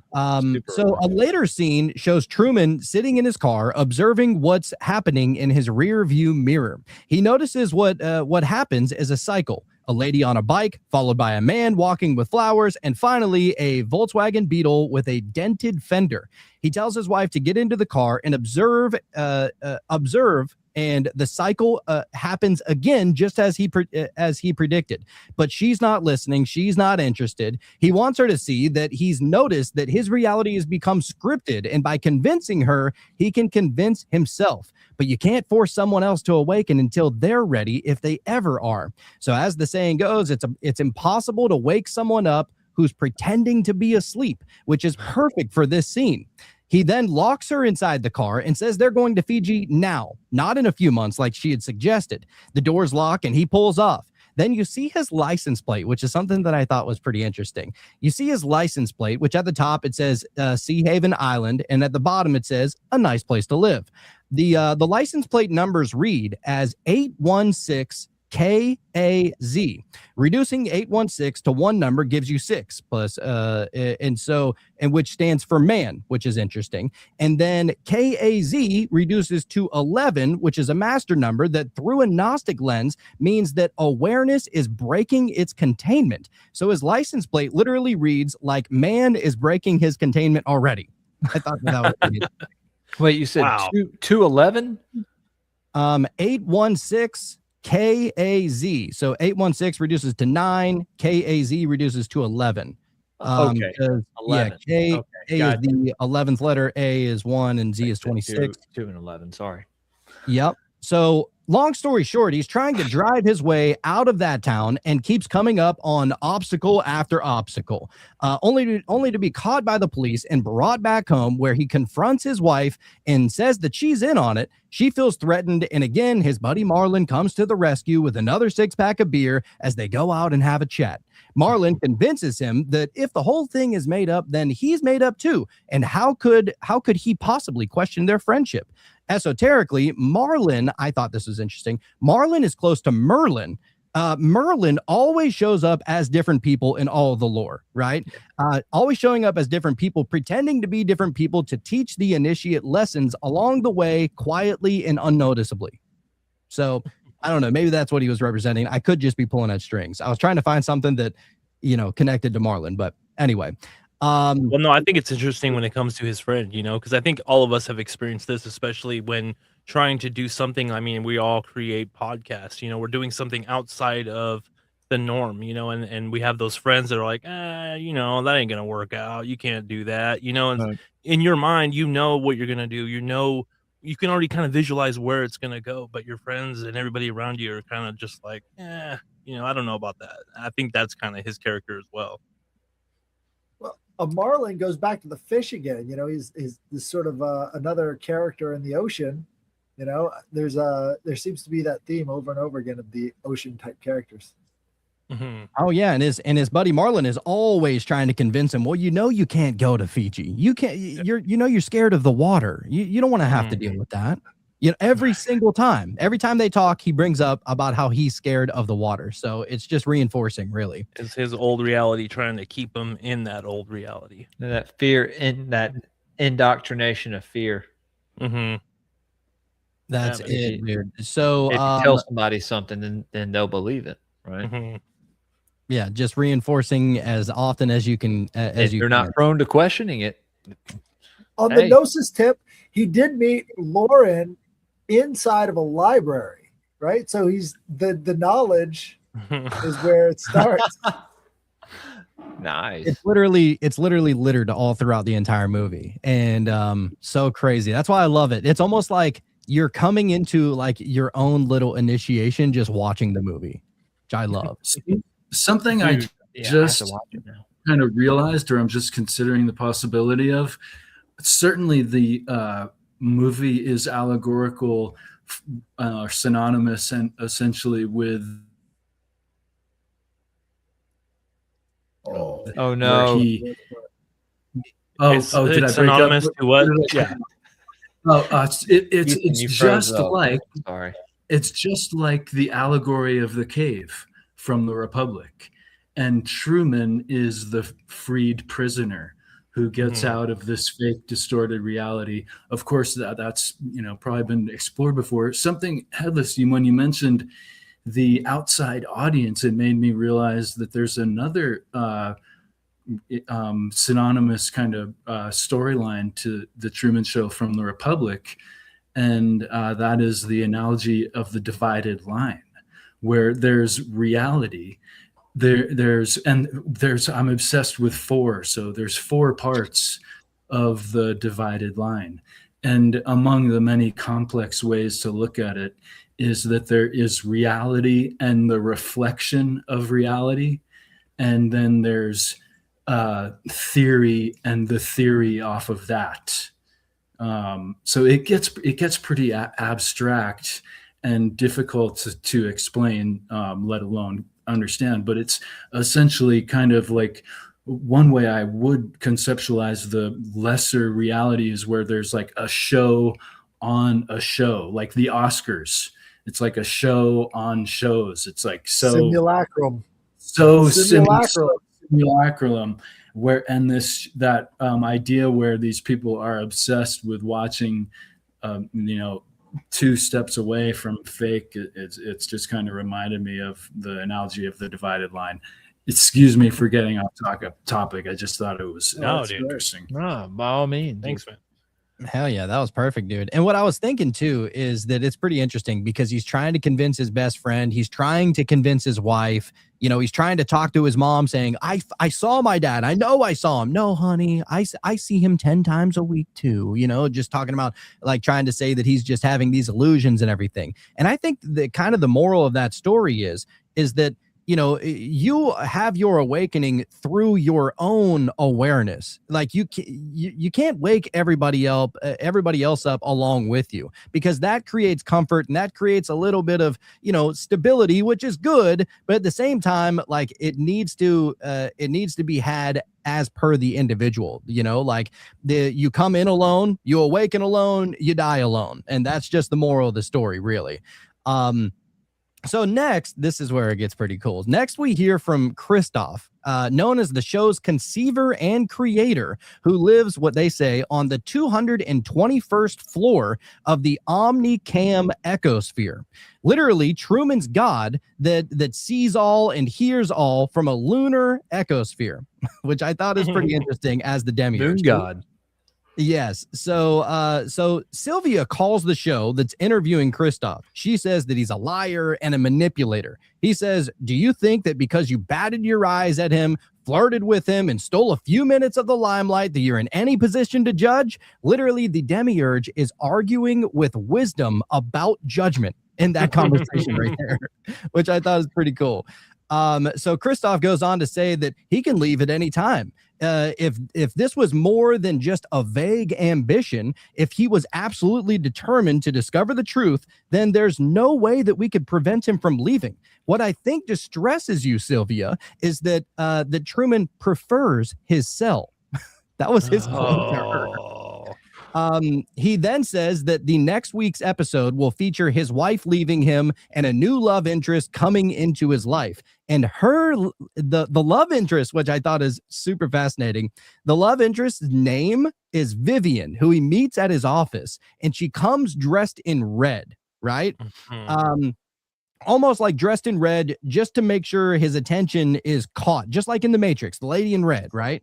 And so esoterically speaking, Vivian rather is the lady of the lake, known as the water priestess, that is a feminine force that entraps Merlin. Okay, so Merlin actually initiates her into the world of magic. He teaches her all these binding spells and all this other crazy shit, like in the lore, right? But then Vivian turns it around on him, uses it on him, and encloses Merlin inside of, depending on what lore you're listening to, usually encloses him in a tree, in a cave, in an oak tree. Yeah, dude.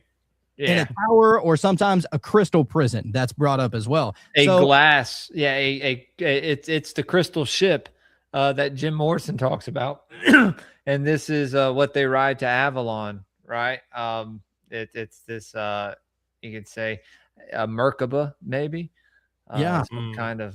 Yeah, I mean, I don't know, man.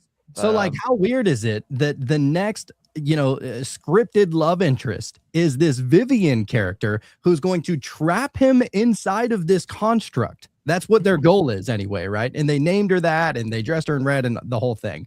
But this is what I thought was pretty interesting. So Vivian in the lore with Merlin is trying to seal him outside of time to preserve him without killing him. So Vivian binds Merlin because his magic becomes hidden in nature, myth, intuition, and dreams. So the teacher disappears so that the seeker must find it within themselves. They can no longer go to Merlin anymore. So that's supposedly the moral of the story. You can look at Vivienne as the catalyst too. So the person who gave Arthur the sword the person who gave Merlin the sword, and then Merlin put it in the stone, was the lady in the lake. So in essence, like, she's the one who's initiating the process of him finally getting the hell out because he just can't take the weirdness anymore. Oh my God. It's crazy you're talking about. And we call that shit fairy tales, Yeah. No, we've been talking about this on Saturdays, reading about the Orders of the Quest, and this Manly P. Hall treatise that we have been reading. Well, it's the beginning of a very large one. It's just the physical copy I have is almost done, but the PDF I saw, I was like, holy shit! I guess we may try to read all this. I don't know. Yeah, I'll tell you what, speaking of Manly P. Hall, y'all should have on this guy we had on our show probably a little over a year ago now. His name is Ronnie Pontiac, and he was the understudy of Manly P. Hall, paid for their wedding and everything. He was essentially like the initiate of fucking Manly P. Hall, which is super cool. It's coming on before, and I actually haven't come. I was gonna say, I think Nick knows him. Get the fuck out of here. He had mentioned him to me. He's a cool motherfucker, that dude. He's badass. Love that guy. He knows his shit, dude. Yeah. His story of Manly P. Hall blew me away. Like, well, I'll see if I can get him on Greypilled. That'd be cool to get him on. I do. He's like a living relic. It's awesome. Nick says he's coming on a Cult Reject, so hopefully I'll be there for that. Yeah. I think it's no, you know what? It's Friday, I think. Sorry, my bad. Tomorrow at like 6:00. Sorry, he can only do the day or some shit. Okay, well, maybe you can get me in touch with him. Yeah, no, I will. Yeah. So moving on, there's sorry, go ahead. No, we'll talk later. No, I was saying there's just a little bit more because we're gonna come. So now we cut to take all the time you need. Yeah. Very well. So we cut to Truman's escape. He fools the director and the show crew by escaping through the ceiling in his closet, which is very symbolic. It's symbolic of breaking through the first layer of the firmament, the first layer of the waters beyond the waters. The firmament comes from the Hebrew word for rakia, which is an expansive structural boundary. He's gone beyond his initial understanding of reality, and he's breaking through the ways of his old ways of thinking. So very similar to the word repent, which comes from the Greek word metanoia, which means to change your perspective or to change your mind. They eventually end up finding Truman sailing in the sea, the same sea that he was terrified of because of his dad dying at sea. But Truman has broken through the first glass ceiling. The things that used to scare him no longer affect him. So the demiurge has to ramp it up a little bit by making the weather stronger. If Truman gets out of his false creation, he will see the demiurge for what he is, and the demiurge will have no power over him. So the weather gets worse and worse, the waves higher and higher, the lightning striking his boat and forcing him out of the boat and into the water. The boat gets overturned, and Truman fights through the rage of waters to try and get back onto the boat. So he's not giving up, and it's sheer willpower that is steering him now. So Truman screams out at the demiurge and says, "Is that the best you can do?" The demiurge increases the wind. The waves get stronger until a tidal wave comes and knocks him out, capsizing the boat. But then, once the demiurge sees that Truman is beginning to drown, he turns off the bad weather. Truman regains his consciousness, raises his sail, and keeps trucking forward until the tip of his boat pierces the veil, and he's finally vindicated. Proof that his reality is not what he thought. He's not crazy after all. Overcome with emotion, he looks down the wall and sees a set of stairs.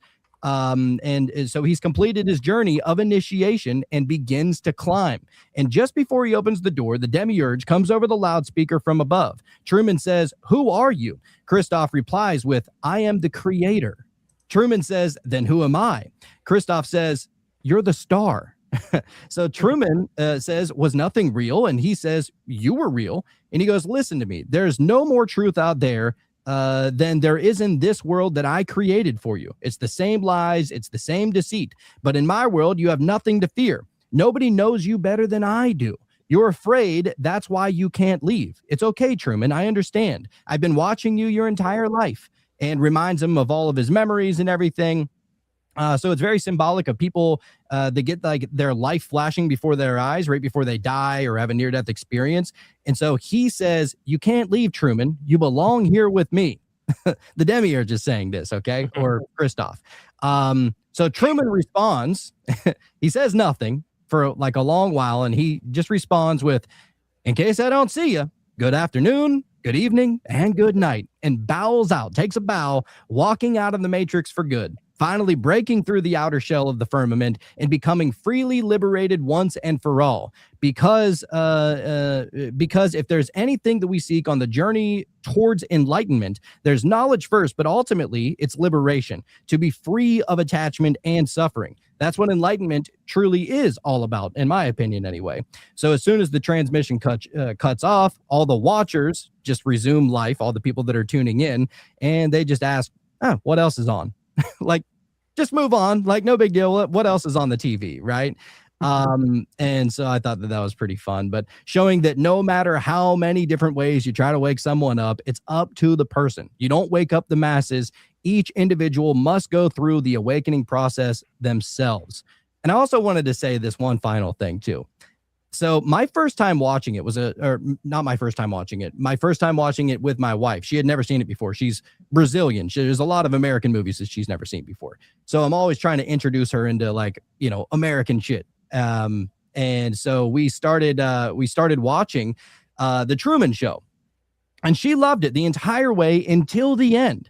And because it cuts out to him just walking out the door, and that's it. That's the end of the movie, right? And she goes, "That's it? He doesn't go find Sylvia?"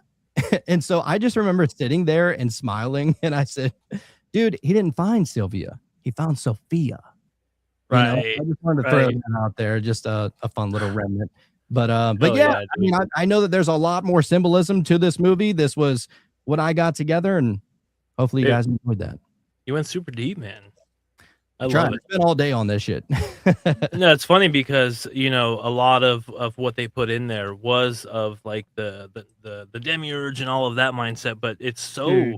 similar to just a spiritual awakening, man. The fool's journey. Jonathan, yeah, you've influenced me. I have a couple movies, and I think my wife was pretty upset with me because I didn't bring her on with me tonight.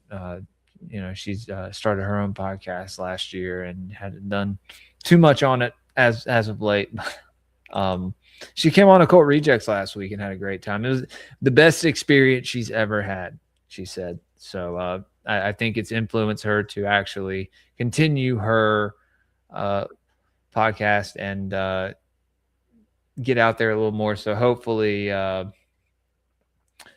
you've influenced me to do some deep dives on some movies now. Like I have to. I have a few breakdowns, and there's a couple that she actually helped me with. That's why I brought it up, and so I'll probably do them with her. But like The Matrix is one, and then what's the other movie?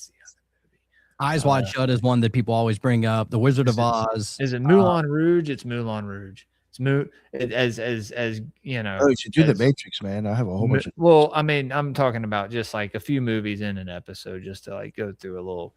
Not, I don't know. That was very thorough, Jonathan. Good. Yeah, well, I'm as interested as everybody else too. Like whenever it comes to this, because I'm trying to understand the nature of the mind of the Gnostic, right? And we read the Gnostic teachings, like the Gospel of Thomas. Soon we're going to be doing a show on the Gospel of Mary Magdalene. And to be honest, I don't give a fuck if somebody says that they're heretical and that they're forgeries. I'm like, dude, you're fucking everything that you believe is a forgery. Hey.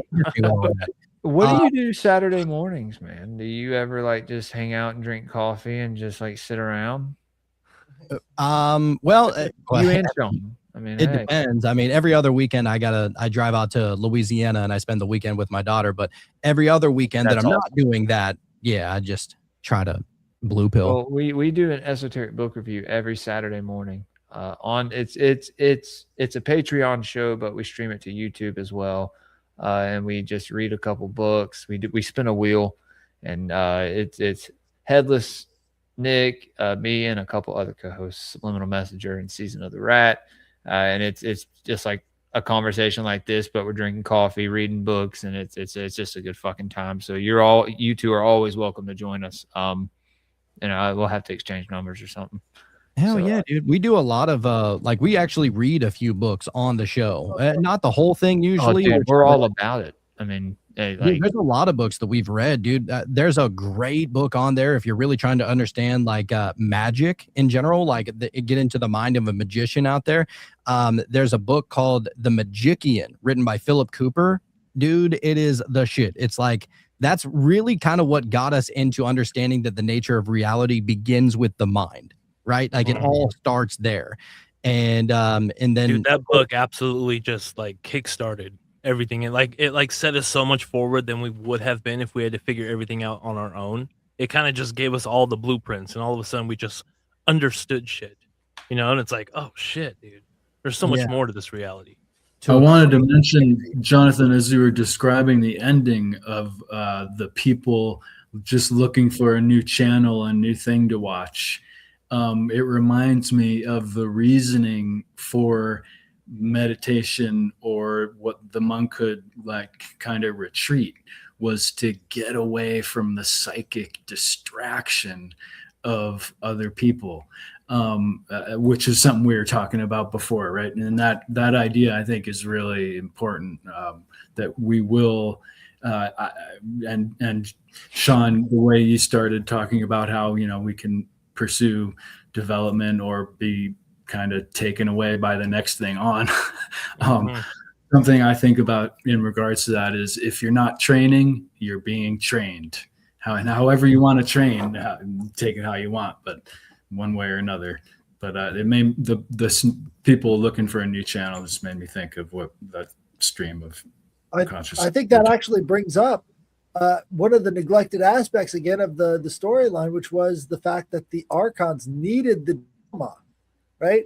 It was all of the people wondering about, will he get out? Won't he get out? Is he figuring it out? That's what kept them glued to their television sets. It's the idea of the conflict of whether or not he's just going to go back to sleep or actually fully wake up. And all of these different forces on the outside are watching it, wondering if he's going to do that. And then once it's over, they just flip it to a different channel.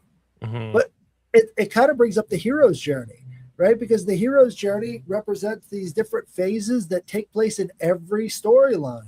And if all of the stories have that hero's journey in it, is it not a matrix in itself? You know, that's what we're constantly being fed. That's what we're constantly watching. You can't get away from narrative. So in essence, we're kind of trapped by narrative, because how else do you tell a story without the hero's journey? And you know, if you look at the Hero of a Thousand Faces, you can see that character right there in Neo, right there in the middle of the Matrix, you know?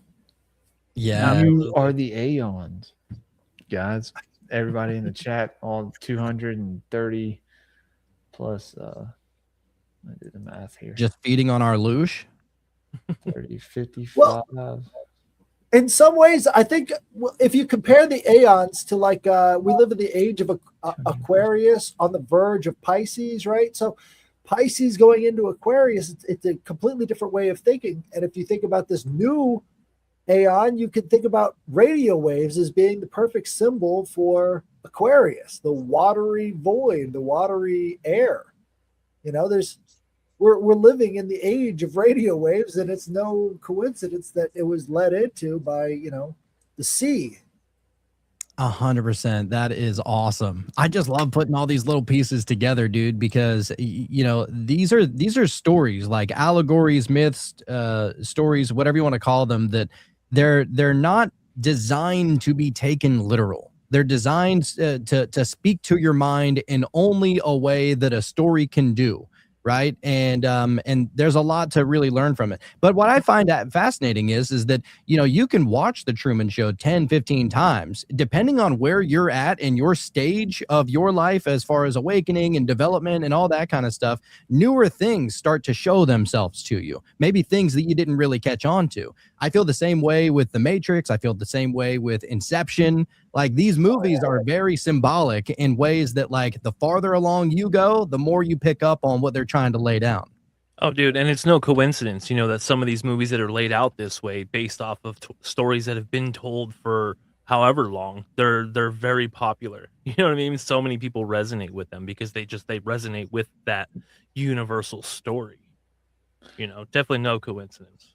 Jonathan, you should, well, I don't know, because now that I've seen what you've done with the Truman Show, I don't know, you may go crazy with this, but you should watch Twin Peaks, man. Oh yeah, I think you really that. I haven't checked it out yet. I start with season 1, and then watch season 2, then watch Fire Walk with Me, and then watch The Return that they did back in 2019 or 20, you know, 26 years later, 25 years later.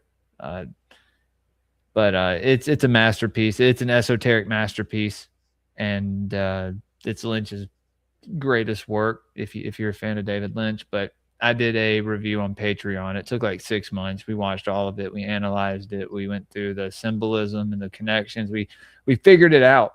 I think we figured it out. Now we're making stickers, and it's become a part of the show. So hell yeah, dude, we'll check it out. I saw that I think you would really like it, man. A little while back, I saw that Isaac Weishaupt was doing like a show review on it too. Shout out Isaac. I always give him credit. I go, he's the one that turned me on to it, man. I mean, he's one of the ones, like the early shows that I was watching before I started podcasting, and he turned me on to it, and I watched it, and yeah, he has something here, and it is like there's some kind of fascination that you have with it. There's an aesthetic to it.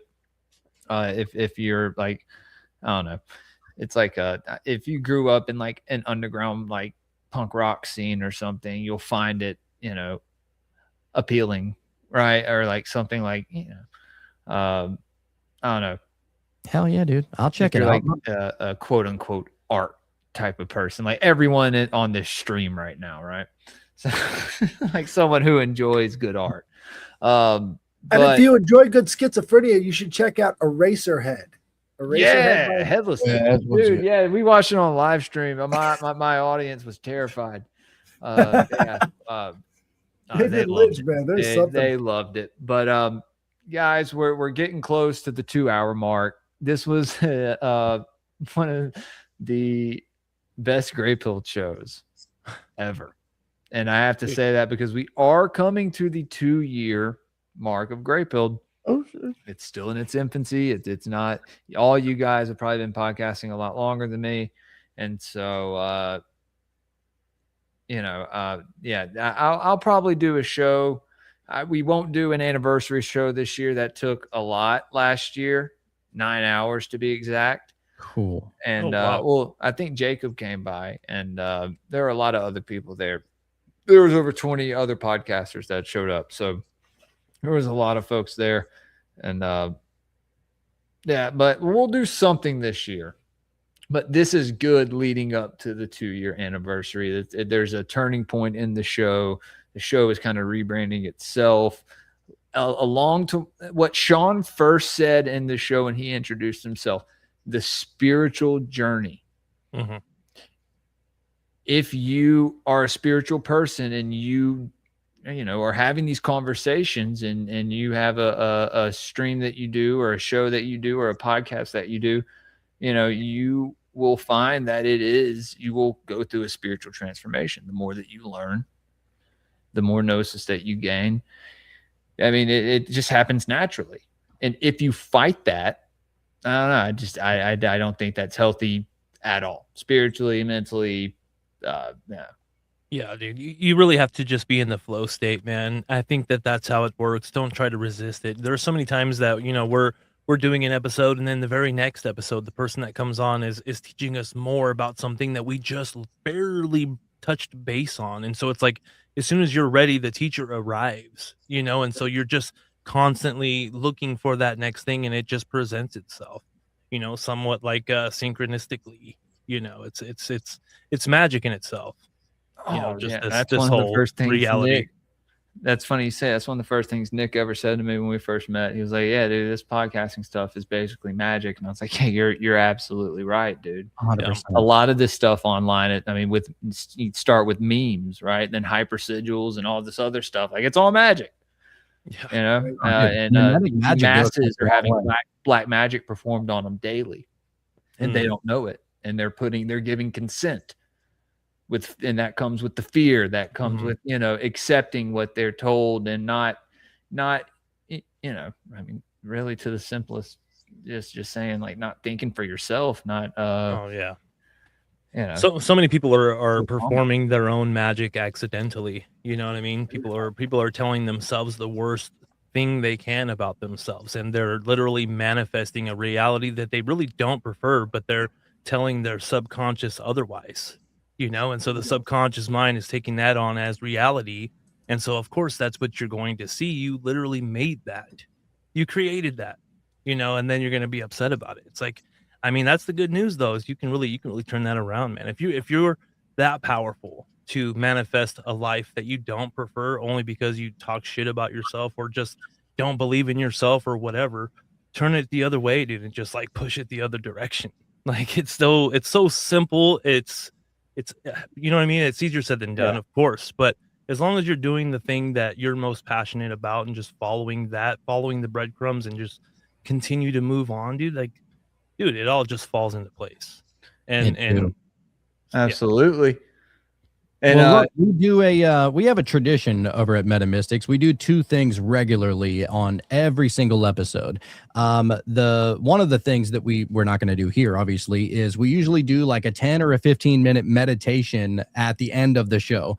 But when I come on your show, we can do that if you want. You come meditate, bro. Get blissed the fuck out.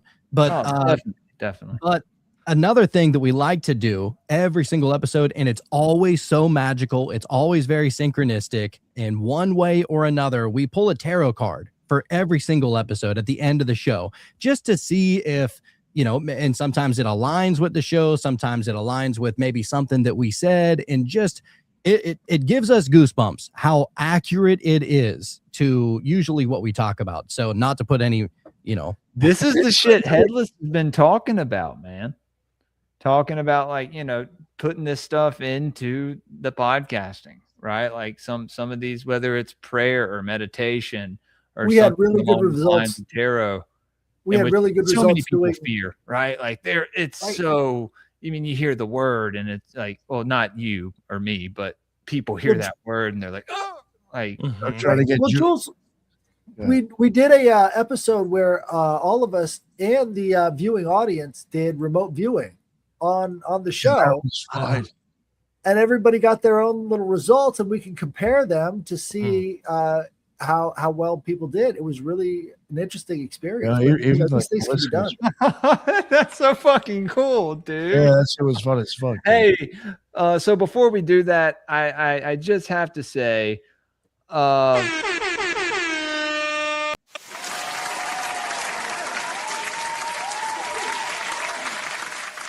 thing and nothing. Thanks, Valk. I love you. I know you can't be here, but you've been a big supporter of the show for almost a couple of years now, I guess. So thank you for the donation. Also, JC with the $20 donations as a tip. Thank you, JC. Love you, brother. And I appreciate you guys more than you know. If y'all want to support the show, you can through the Rumble Rants, Cash App, PayPal, or Patreon. Patreon's the best way to do as well. I'm always pushing the Patreon. But back to what Jonathan. So do you have this deck? Oh, we got a card pulled already. Oh yeah, I'm locked and loaded, dude. Excuse me, sir. Yeah. We're professionals.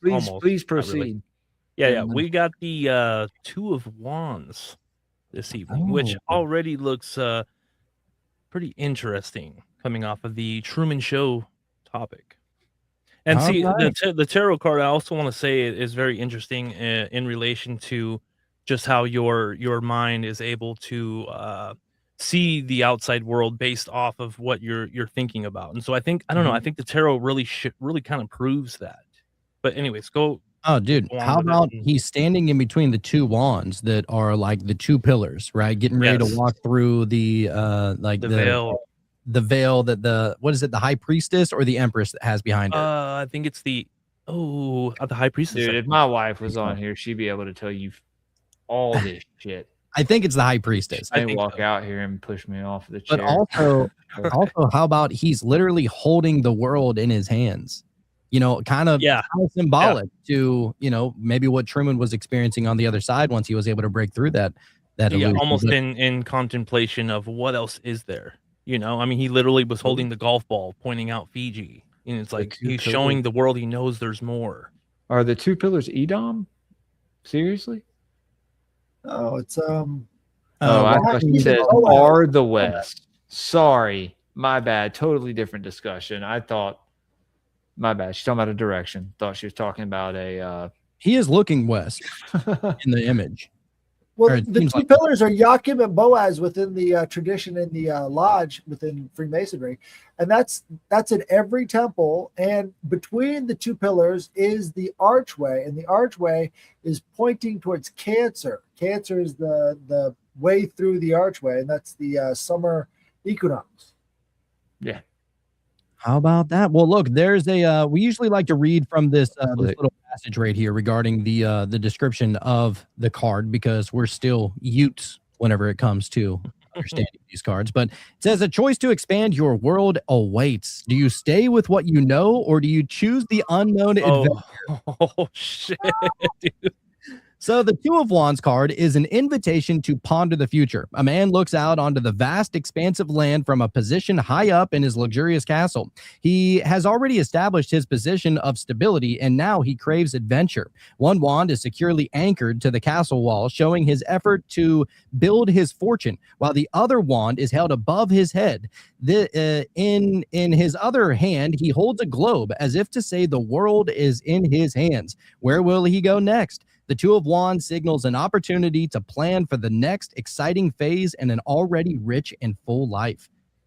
Holy shit. That is so symbolic of the Truman Show. That's crazy. That's Truman right there. That's what he went. Yeah. That's exactly what he went through. So while you guys were talking, sorry, Headley. That's the This is Judgment in the Franz Mucha tarot. So it looks like a guy facing the demiurge. Oh shit! Wow. Wow, dude. Yo, all right, confirmed. Tarot confirmed, guys. A lot of the tarot gets there seems to be a lot of Kabbalistic teachings that are overlaid on top of the tarot. So I was going to ask you, do you align it with the tree, the cards? you know what? We had somebody that tried saying that you can align them. Yeah, you should. You should look at it that way. I can even send you a site that will show you exactly how that goes. If you want. Wow. Hell yeah. Yeah, I think it'll help immensely if you're into Kabbalah. Fuck yeah, dude. I love the Kabbalah. I love all the mysticism. Give it all to me. Put it into my veins, baby. All right. Awesome. But yeah, dude, the Two of Wands, that very symbolic of Truman and the choices that he had to make. Does he stay in his easygoing, safe lifestyle inside of this domed world with, you know, the archons and the demiurge and all that kind of stuff? Or does he have a sense of adventure and try to see what's beyond that? So perfect. The unknown. Cool there, Sean. Oh man, I'm telling you, dude. The way they come up, man. I just it surprises me, but it doesn't surprise me anymore. You know, it's just so, I don't know. Definitely something to the tarot, man. Definitely. Fucking A. But yeah, that's what we got, dude. So look, if anybody wants to be able to come and check out our show, we are the Meta Mystics Podcast. We are available on all podcast platforms, also on Instagram and TikTok, and YouTube. Actually, we only put one episode a week up on YouTube just because we're like, all right, we're trying to build it, and sometimes we get guests on there that say questionable shit, and we're like, all right, we're already starting to build a little bit of a YouTube channel, so we're trying to, you know, just sprinkle it in a little bit. But look, for the people that are out there that really want to be able to support the show, we do have a Patreon. It's patreon.com/metamystics. We have several different tiers over there. We go live every Wednesday night. And it's a great time. So yeah, we appreciate you guys having us on, dude. Stay Weird University, Wonder Wiz Days, Mars. Dude, I have like the Bard, the Mystic, the Initiate, the Grapist. That's an inside joke. And then we have the Knight of the Grey Lodge. I think there's a Grey Lodge in there somewhere. Has to do. I may have stole that from Isaac, but it only made sense because of my, you know, the show name. Hell yeah, dude. It's probably a different tier than what he has. So it's not the same type of lodge. It's a different lodge. Both here and in the other realm that it exists. Gentlemen, this is the first of many conversations I think we all should be having together. A very productive conversation. And yeah, guys, throw your plugs out there. Let everybody know where they can find you and what you got coming. I know y'all just gave your plugs, John. Is there anything that you have coming soon that folks should look out for, that you have dropping? Or we just have a bunch of really great guests that have come on here lately, and actually coming up, we're going to be having a show with Santos Bonacci, and that's going to be a really fun show. Really looking forward to that. That's coming up on Wednesday. Actually, we're having them on a live show, so if people want to come over and subscribe over to Patreon, you'll be able to kind of talk to Santos yourself. He's the man. Get him going. Oh, yeah, no, for sure, dude. That's OG right there, man. That's someone that's been doing this for a while, and who has been to jail a couple times too, right? For like all his for like some of the stuff that he says. I think that maybe just be Australia, but who knows? Big time over there, yeah. But anyway, Ethan, where can people find you? And is there anything that you got dropping soon? Any new books? Anything? Well, salute to you guys. That was awesome. Yeah, I'm constantly doing research on this and that, but I'm not focused on a new book right as of yet. But always looking at new ways to perceive the four dimensions of sacred geometry and different ideas. Headless and I do a podcast on Sunday with Ricardo, and writing frequently, not necessarily books, but so articles dropping, and on Occult Research Institute. I'm going to have one dropping about 777 soon. And yeah, always stoked to be here. Thank you, Jonathan and Sean, for sharing all that. It was really fun. Thank you, dude. Appreciate that. Jules, by the way, I just texted you and I just realized that I texted you at 11:11. Ain't no coincidence. Ain't no coincidences, bro. We don't believe in that shit over here. Nick, where can people find you and let them know? And man, I know I don't have any specialties like you or Headless, but if you want me to do anything in particular for the Occult Research Institute, I'd be more than happy. I can give you the Pantheon charts. Yeah. Get you hooked up so you can enter the site. Sure. Cool. Gotcha. Fuck yeah. But the Occult Rejects, BitChute, Rumble, YouTube. I do have if people want to listen tomorrow, I do have Magical Herbs and the Cranial Nerves Part 2.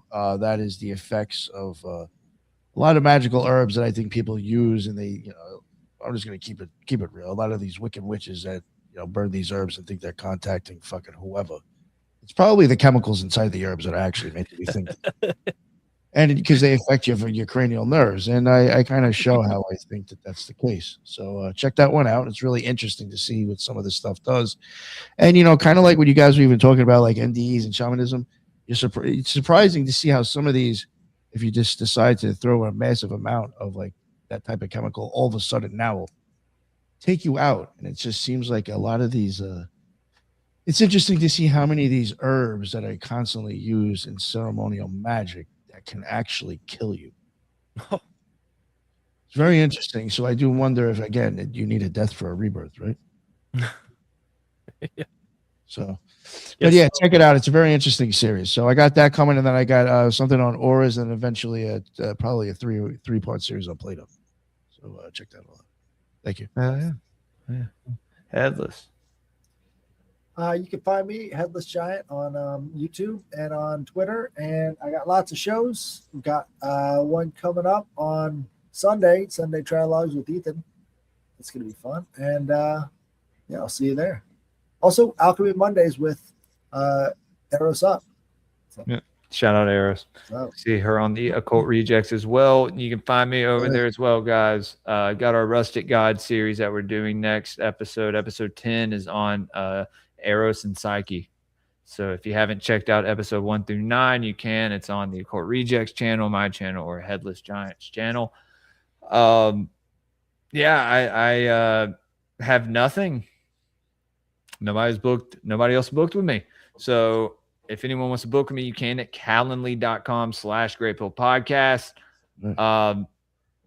Like I said earlier, if you want to support the show, Patreon's the best way to do it. If you're a Rumble person, locals, I try to post all the streams over there. We do esoteric book reviews, Gods of the Morning Wood, every Saturday morning. Rain, sleet, or snow, and it may be snowing this Saturday. So we'll still be doing it, and we will be doing chapter 2 on the Epic of Gilgamesh. Like I said, find out Gilgamesh and Enkidu may have been a little more than friends. And Jonathan, some weird shit. But part 2 will be starting the Volsunga sagas. To read about Siegfried and or Sigurd and all those guys. And it's a good way to start off the Germanic sagas. For esoteric book review, guys, also got new stickers, like I said. So if you go over to Patreon, there's some perks that are along the way. Get in where you fit in. Follow me on X at Greypilled Pod, Instagram Greypilled_podcast, Rumble, YouTube, Apple Podcast, Spotify, all that good stuff. And I guess until next time, fear nothing, question everything, and stay Greypilled, guys. Later.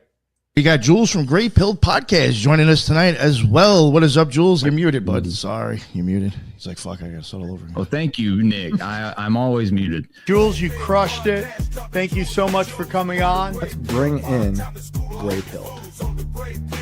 Sir, how are you? What's going on, man? Do you know what an egregore is? And all of a sudden, she's saying things that start to make less and less sense to me. You have this legacy now as the handsome faggot. Buy a Phrygian cap, fear nothing, and question everything, guys. Yes. Stay grateful. Inky wasn't directly his son, since he was an egg birth and came from like an asexual reproduction. Best way I can put it is she shapeshifted into a reptilian. Did you say egg? Yeah. She grew like almost a couple of feet tall, turned green, scales, big ass teeth, yellow eyes. Dude, I practically shit myself. Hey, we're conspiracy theorists here, guys. This is Greypilled. This isn't Timcast. Yeah. Okay. Good morning and welcome back to the Greypilled podcast. I am your host, Jules, the Mississippi mystic, the Elohim etymologist, the sound scientist. Guys, be sure to like the stream. Don't be a faggot. I look behind me. There's like this 6 foot tall reptilian in my ex-girlfriend's nightgown chasing me down the hall. You don't love me anymore. The sky outside was blood red, and I'm like, oh shit, did I die? Animalistic, carnal nature that's inside of you. It's keeping it at bay, right? It's stepping on Typhon as Hermes. It's the Greypilled podcast, dropping jewels with jewels on the Greypilled podcast. Time to school all these fools on the Greypilled podcast. Welcome to the Greypilled podcast.